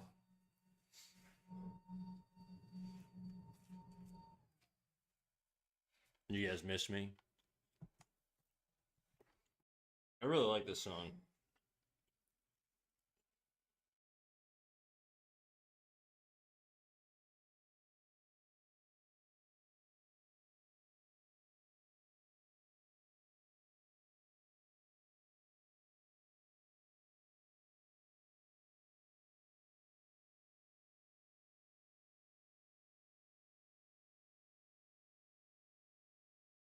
You're really enjoying the shit out of that standing desk, aren't you? Yeah, man. It's without a doubt the best purchase I've ever made. Not even joking. It's so dope.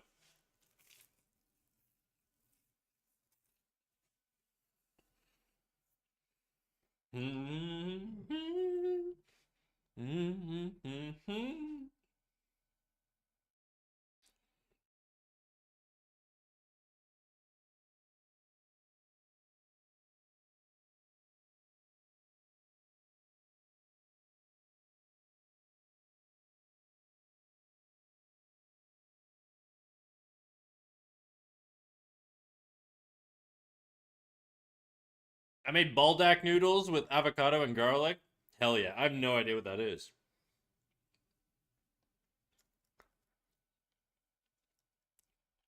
I'm happy for you, man. I feel like everyone should get that one purchase that makes them feel like every penny was worth it. Yeah. This is it for me, dude.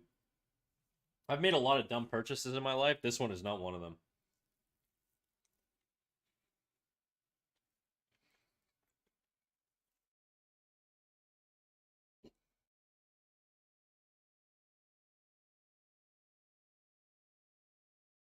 Thank God this song is only a minute and a half.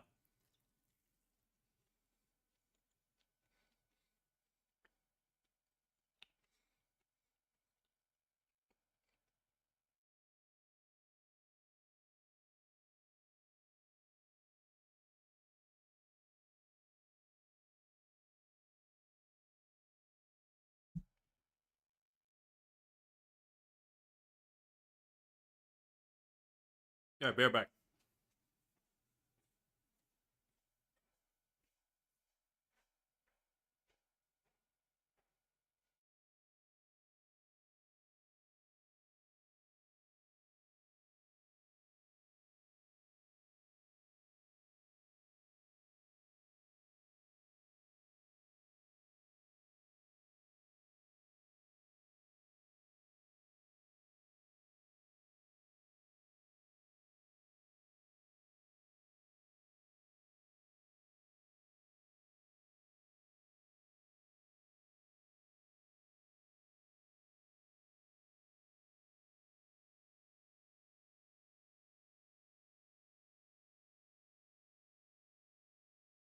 I do have to wrap up kind of early today.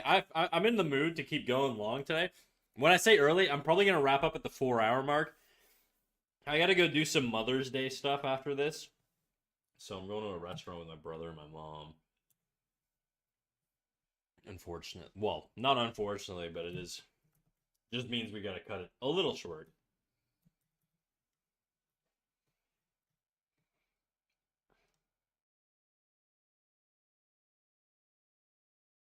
Whoa.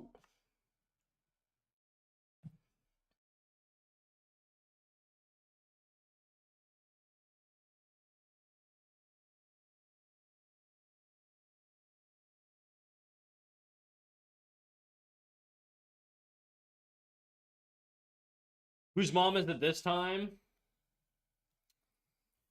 We're gonna plead the fifth on that one. I don't want everybody's mom to know who I'm cheating on their moms with, you know?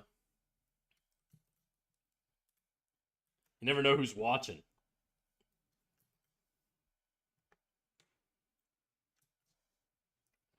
Okay. These muscles here are, what are they called? Abductors? Adductors? They're one of those two. Hip flexors? I can't remember. This is the leg from the front. This looks like an AI fucking rendition. I don't know if I trust this shit. Adductor longus. Yeah, they are the adductor muscles. Okay.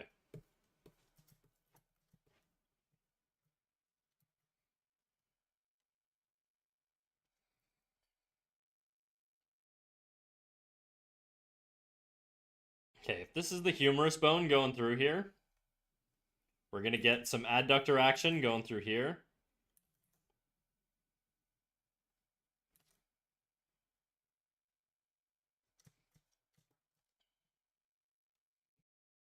And then above the adductors, we're gonna get the...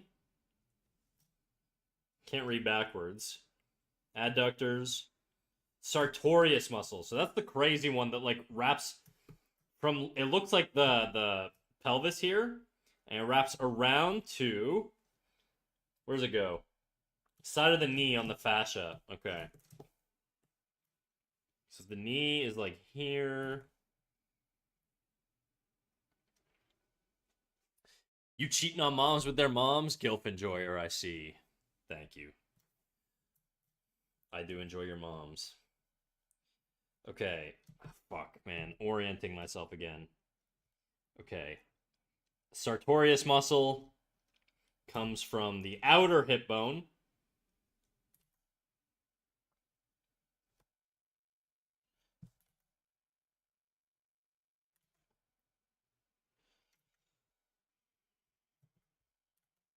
It doesn't feel right.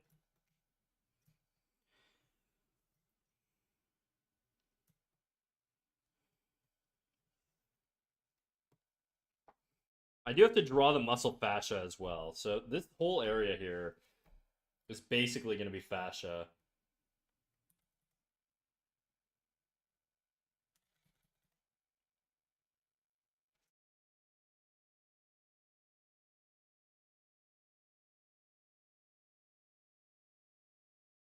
I don't know what the sartorius looks like when it's stretched. I don't know if this would stretch it out.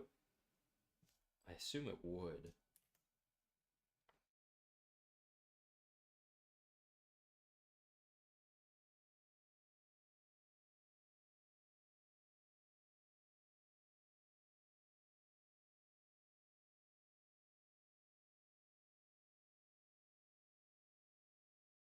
This needs to feel like it wraps over the form. That's definitely a problem here.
Yo, big dog, you got an artist whose work you gush over? Oh yeah. Sungmu Ho right now is probably like one of my favorite artists. Him and EO58. The Koreans just do it crazy style, dude. I don't know how they do it. But clearly they're the ones that we should be learning off of.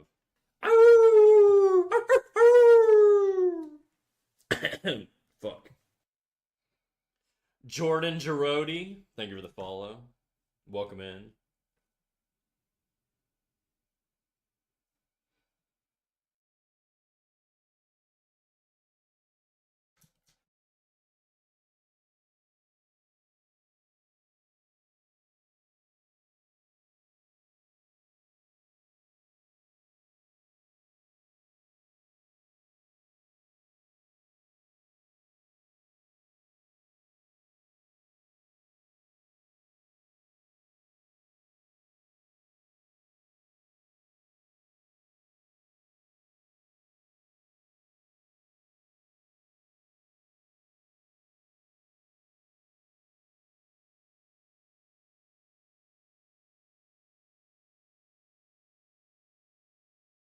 That don't feel right.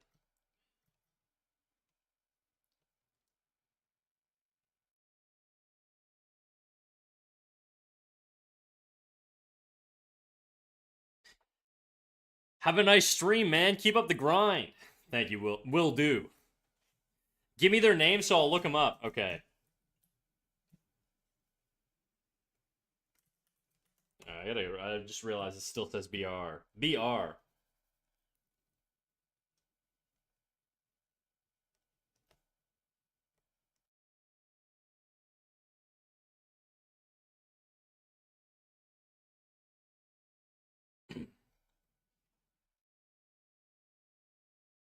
This song kind of goes hard. I know it's a meme song, but good choice.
$58 MW on YouTube for EO. Yeah.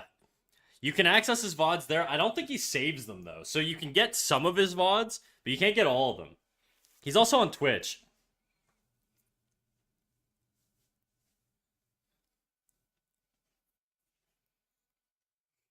Sung Moo is definitely like accessible though. He's the one whose courses I've been taking.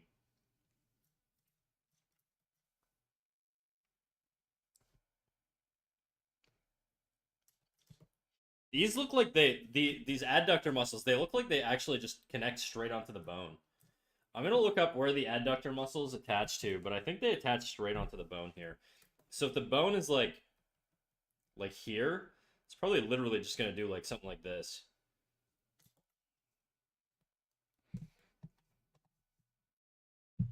Adductor muscle attachments.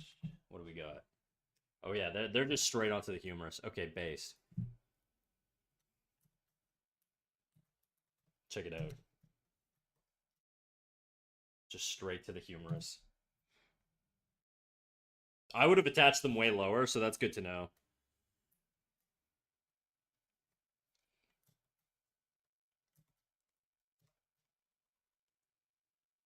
And it looks like there's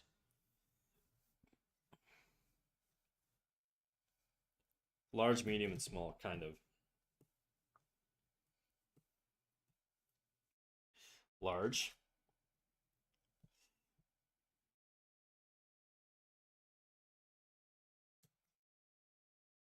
What it's like to be the last one standing.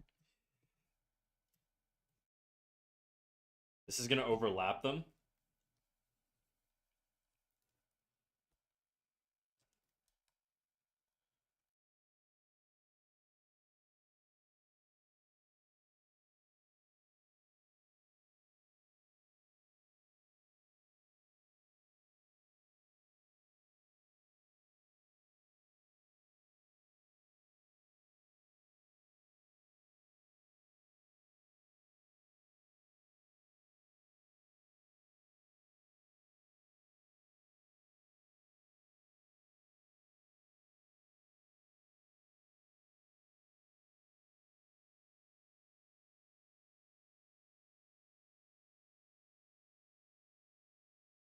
To be the last one standing. I'm right. Say it to me. I need this life behind it.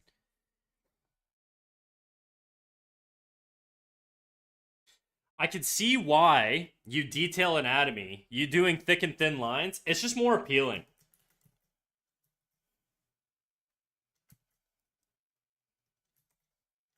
And it helps separate out which muscle goes over top of which, you know?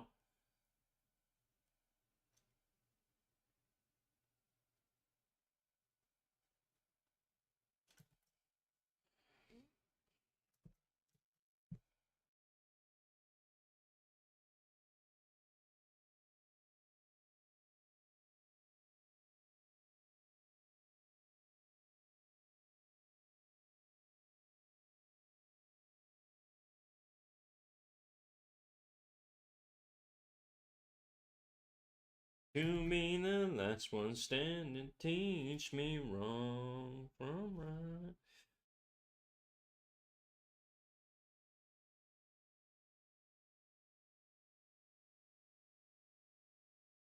If it's worth sending me. Oop, gotta head out. See ya. Sorry for gooning too hard in your chat, Snack. It's okay. I forgive you. Sometimes you just gotta get it out of your system, you know? I didn't even read it anyways, so. Some Attack on Titan detail? Yeah, kind of, I guess.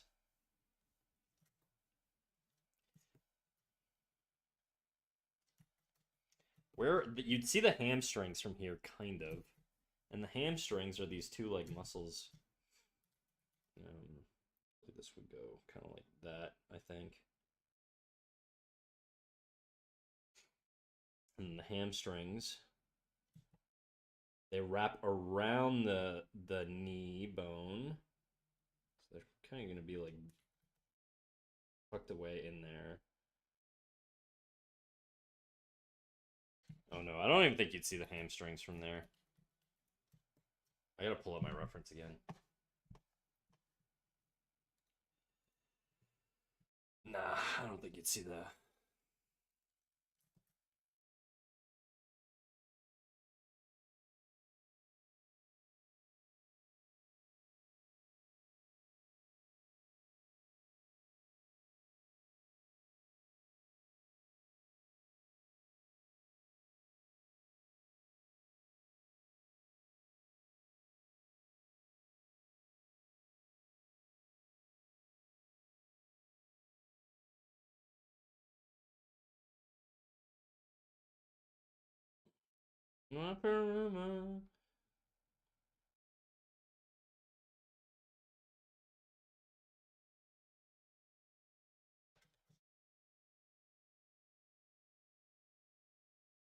Doesn't really feel like a woman to me. I'm gonna move the hip out just so I can get a little bit of a wider pelvis feeling.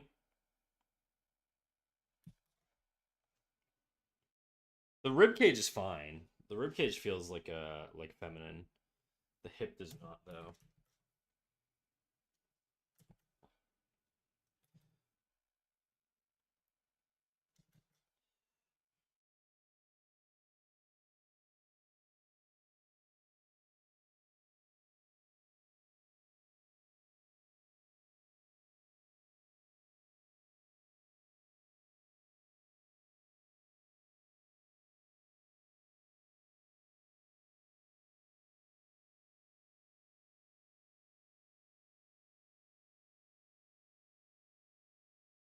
Come and go.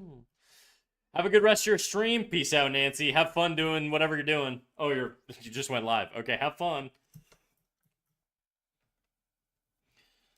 Feelings for you are forever. Before you go, I think this upper forearm bone muscle could be a little bit bigger.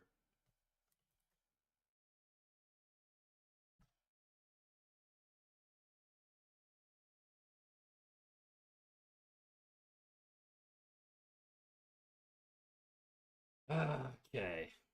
Would you have more adductors here? You probably would a little bit.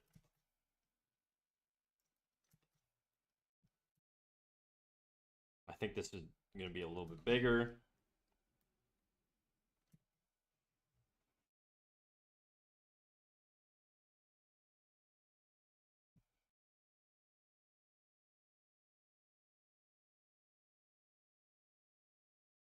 I don't like that. I gotta also have it be appealing, you know?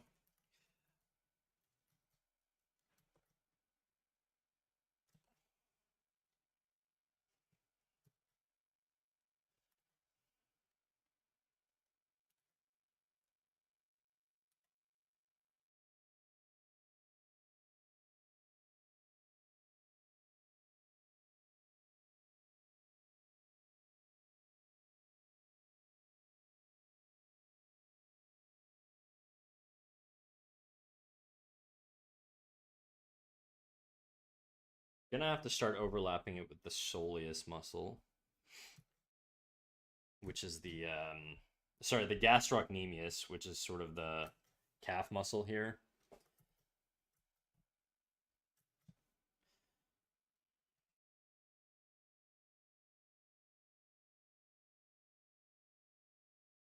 This ain't right.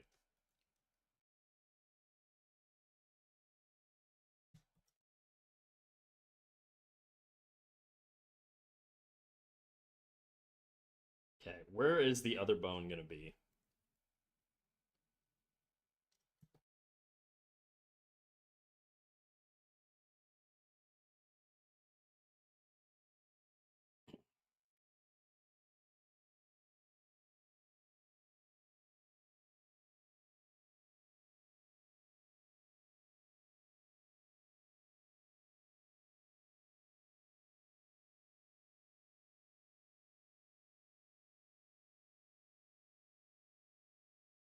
It's gonna feel a lot more feminine once I add body fat.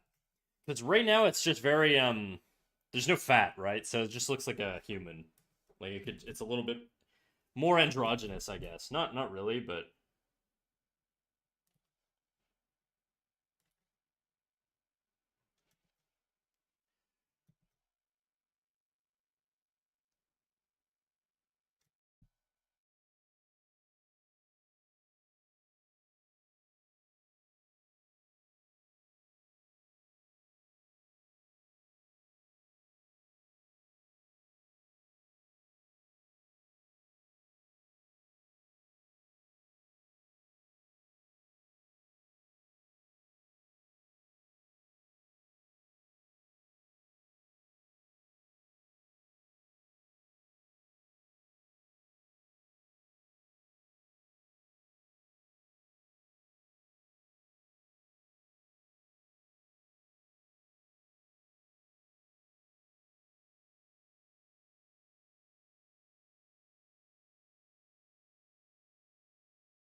we'll deal with the face later.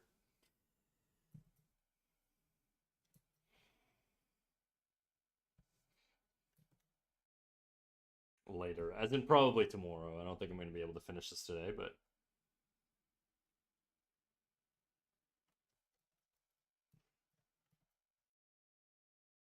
okay. Front of the leg. Got the patella tendon, patellar tendon, whatever.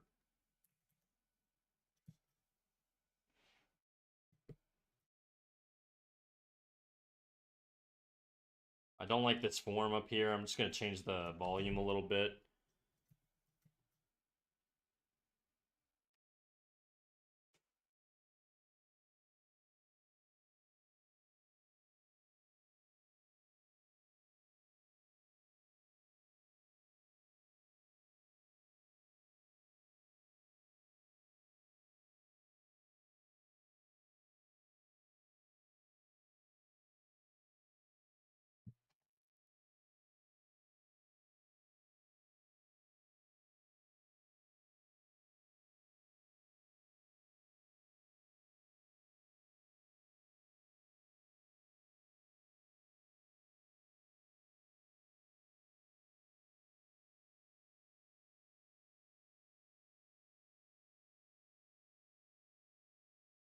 Hmm.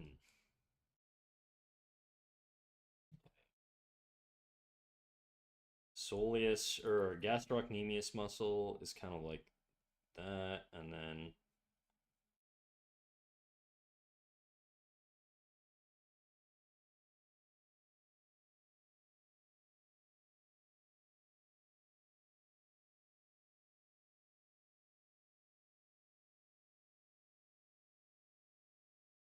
where does it attach to is my question. Gastrocnemius attachments. Gastroc. That's the calf muscle, by the way. Gastrocnemius attachments.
Your abs actually go way lower than like where you see them. They go straight down to your pelvis, I'm pretty sure. Or close.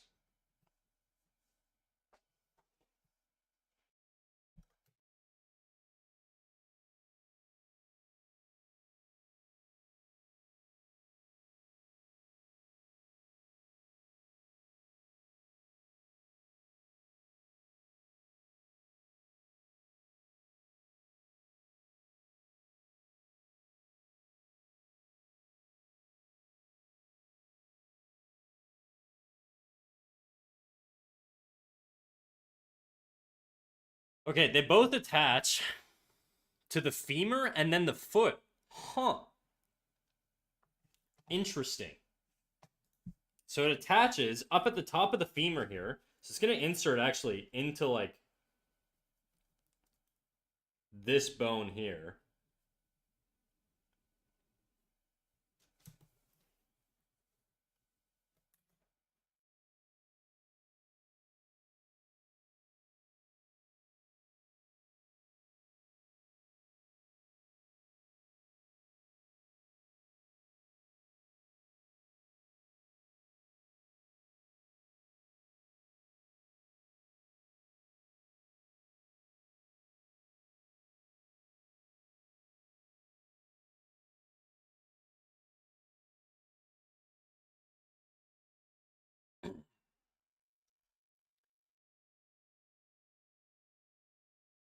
Dude, I did study anatomy in uni and I still have no clue.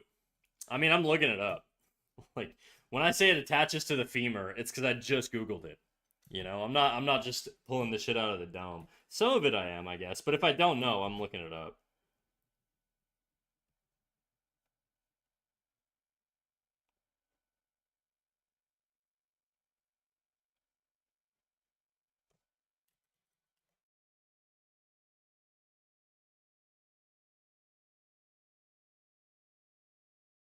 So these tendons actually go all the way down to your heel, which is crazy. So if your heel bone's like here, heel bone's something like that, you know, it's gonna run down from the heel, like actually all the way. That's crazy. I didn't realize like your calf muscle attached to your heel. I guess it makes sense because you're pushing. Yeah, I suppose it makes sense, but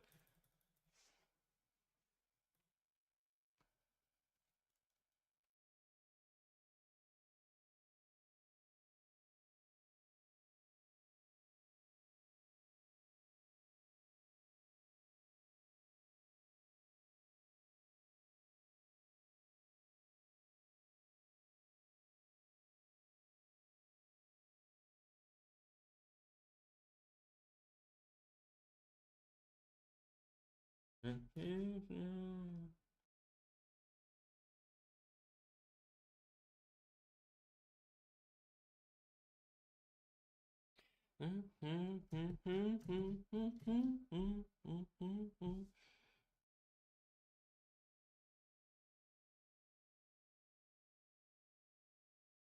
you're too late. You love me, would be here with me.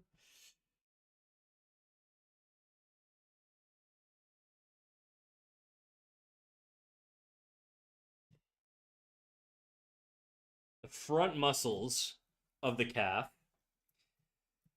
This is where you get like shin splints, right? So what are they? What are these things called? Let me look at my little freaking AI map here. What do we got? Tibialis anterior. That's the gastrocnemius. That's at the back. It's the tibialis muscle. I don't like that it's the same name as the bone. I feel like it should be different. Anyways, whatever. Where does it attach to? It seems to attach from, I want to say, the femur or the tibialis bone down to the toes here. Let me look at this one. This is a little nicer.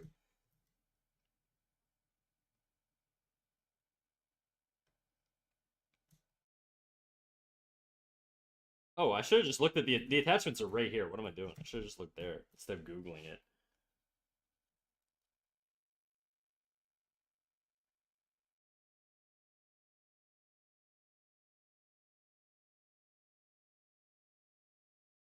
I'm gonna make mine more elongated, almost like that.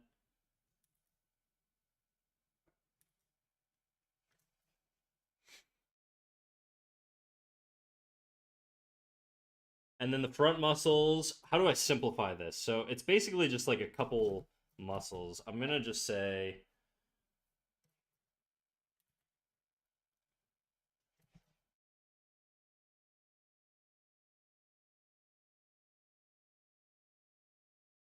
I don't think this is right, but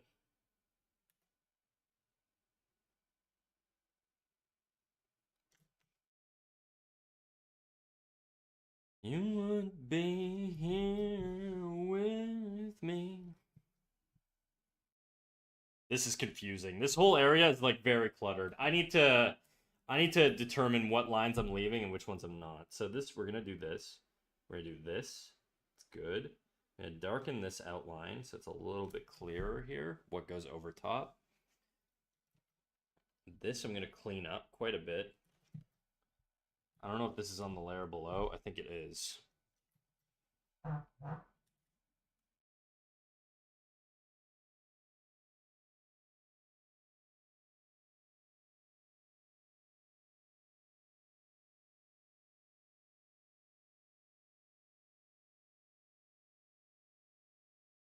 That don't feel right.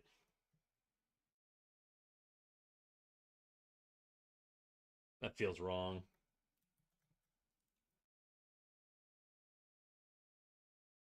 I think this needs to be pushed up more.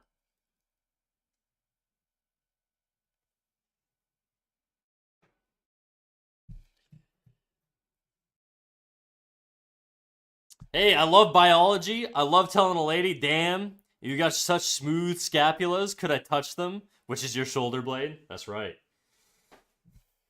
That is the shoulder blade. The muscles of the scapula. Pop quiz chat. Where are the muscles of the scapula? I'm giving you guys. I know them, but I want to know if you know them. 3. I'm not looking at chat. Okay, I'm just gonna say them out loud. I'm looking the other way. Supraspinatus, infraspinatus, teres major and teres minor, and I guess technically rhomboids. I think also attached there. Traps probably do as well. Deltoids probably partly as well, like rear delt. Why not touch the clavicle? Simply superior bone.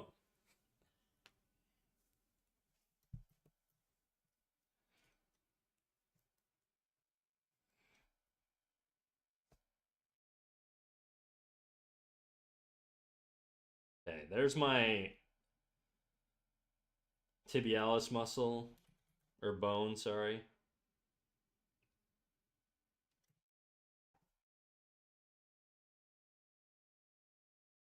I'm currently watching your stream while also watching The Boys. Hell yeah, dude. No spoilers. I've seen all the episodes so far, but I don't know if everybody else has.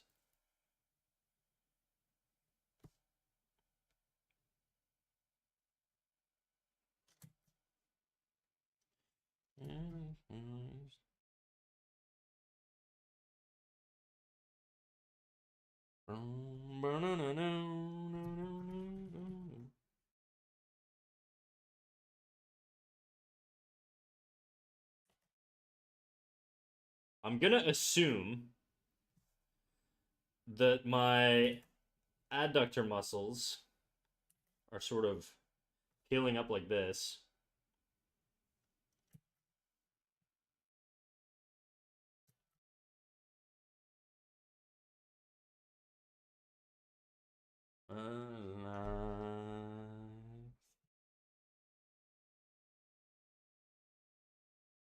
Transcends the bad things. I'm still on season 2. Oh shit. Okay, definitely no spoilers then. You got a lot of catching up to do, bro.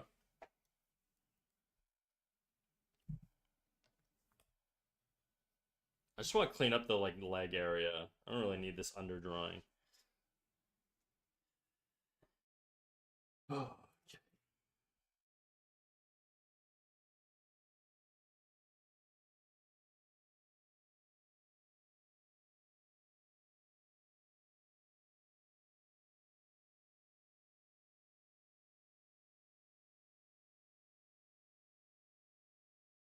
My soleus muscle in here.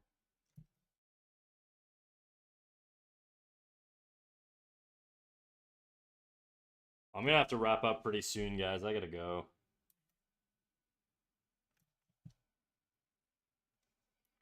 We got quite a bit done on this, though.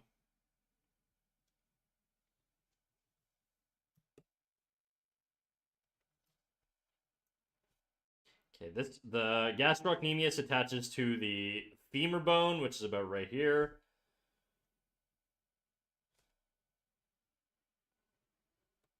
Tibialis muscle, soleus.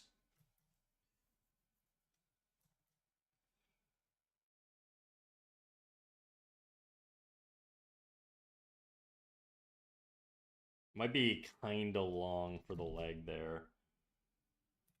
How many muscles on the front of the tibia there?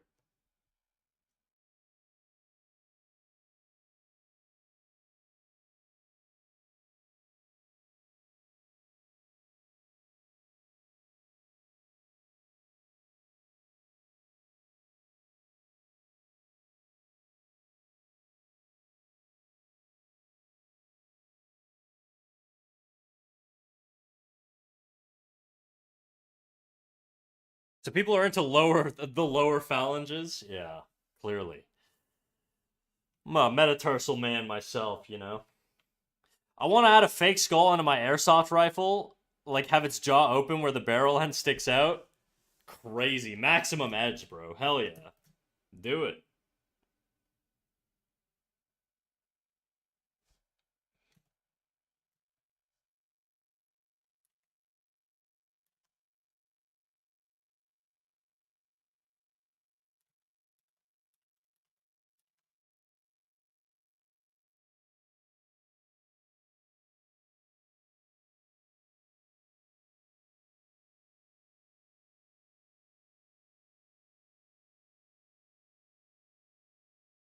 This front leg looks so fucked. It ain't right.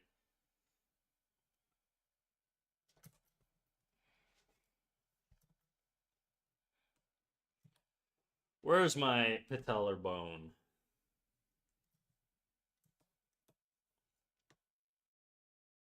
That.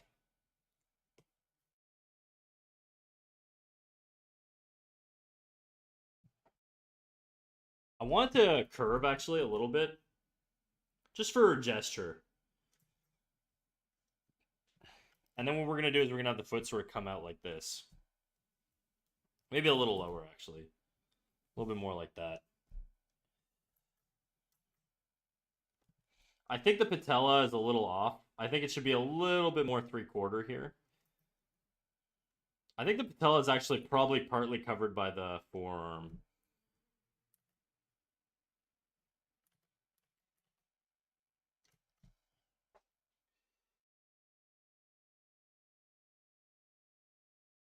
Okay, snack and chat. Bye. I'm gonna put myself to bed. Oh, no worries, dude. I'm wrapping up in like 5 minutes because I gotta go. So.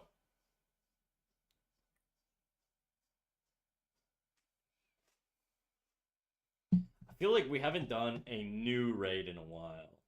I don't really have a lot of time to hang out though.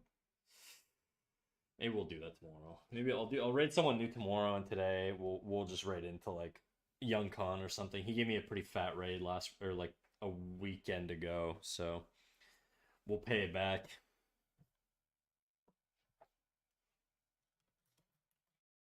I gotta clear this shit out. California.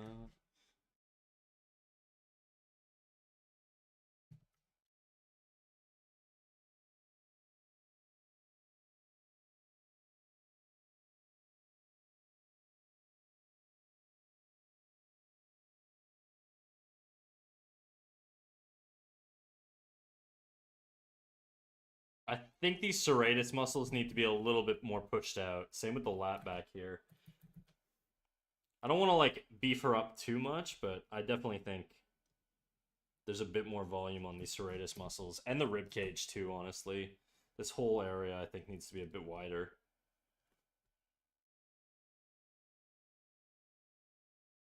In the shoes. I can be like that. I'm so close to figuring this shit out. And then I think what we're going to do after is I'm going to do the same thing, but I'm going to do a way more complex pose. I'm going to try and do some foreshortening.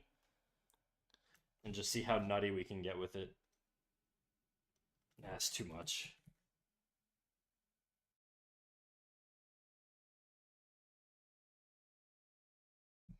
Things in California.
I don't want to draw a face. I'm going to do a skull and like face muscles and shit too.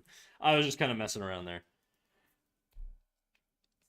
I'd love to see the skeletal structure of the liquor from Resident Evil.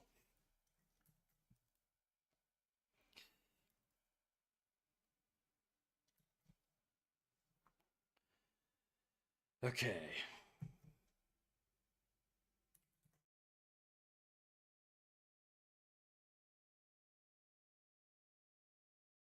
In the shoot. What I do? What would I do? Yo, Con, you still live, dude? I'm about to raid into you in like 2 seconds. So hopefully you're going for a little bit longer.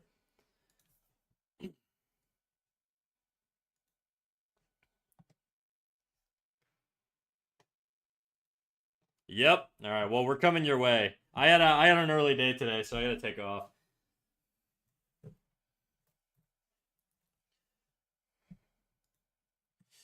All right, everybody. Thank you all for coming out. We're going to raid out here as I got to go celebrate Mother's Day with my mother. And I will see you all tomorrow at 12 p.m. Eastern Time for the next stream. If you want to know when I'm going live, if you want live notifications, you know the deal. Get in the Discord, join the Discord, go to the rules section, toggle on the live notification role by clicking the little purple react dot in the rules channel. And yeah, that way you'll get live notifications from me. If you want feedback on your work, make sure you post in the Art Critiques channel. And if I'm live and you're in chat, I'll go over your work whenever I'm in the mood, basically. And with that, guys, thank you all for coming out. I will see you tomorrow, and we're gonna go all the way over to Young Con. And yeah, bye bye.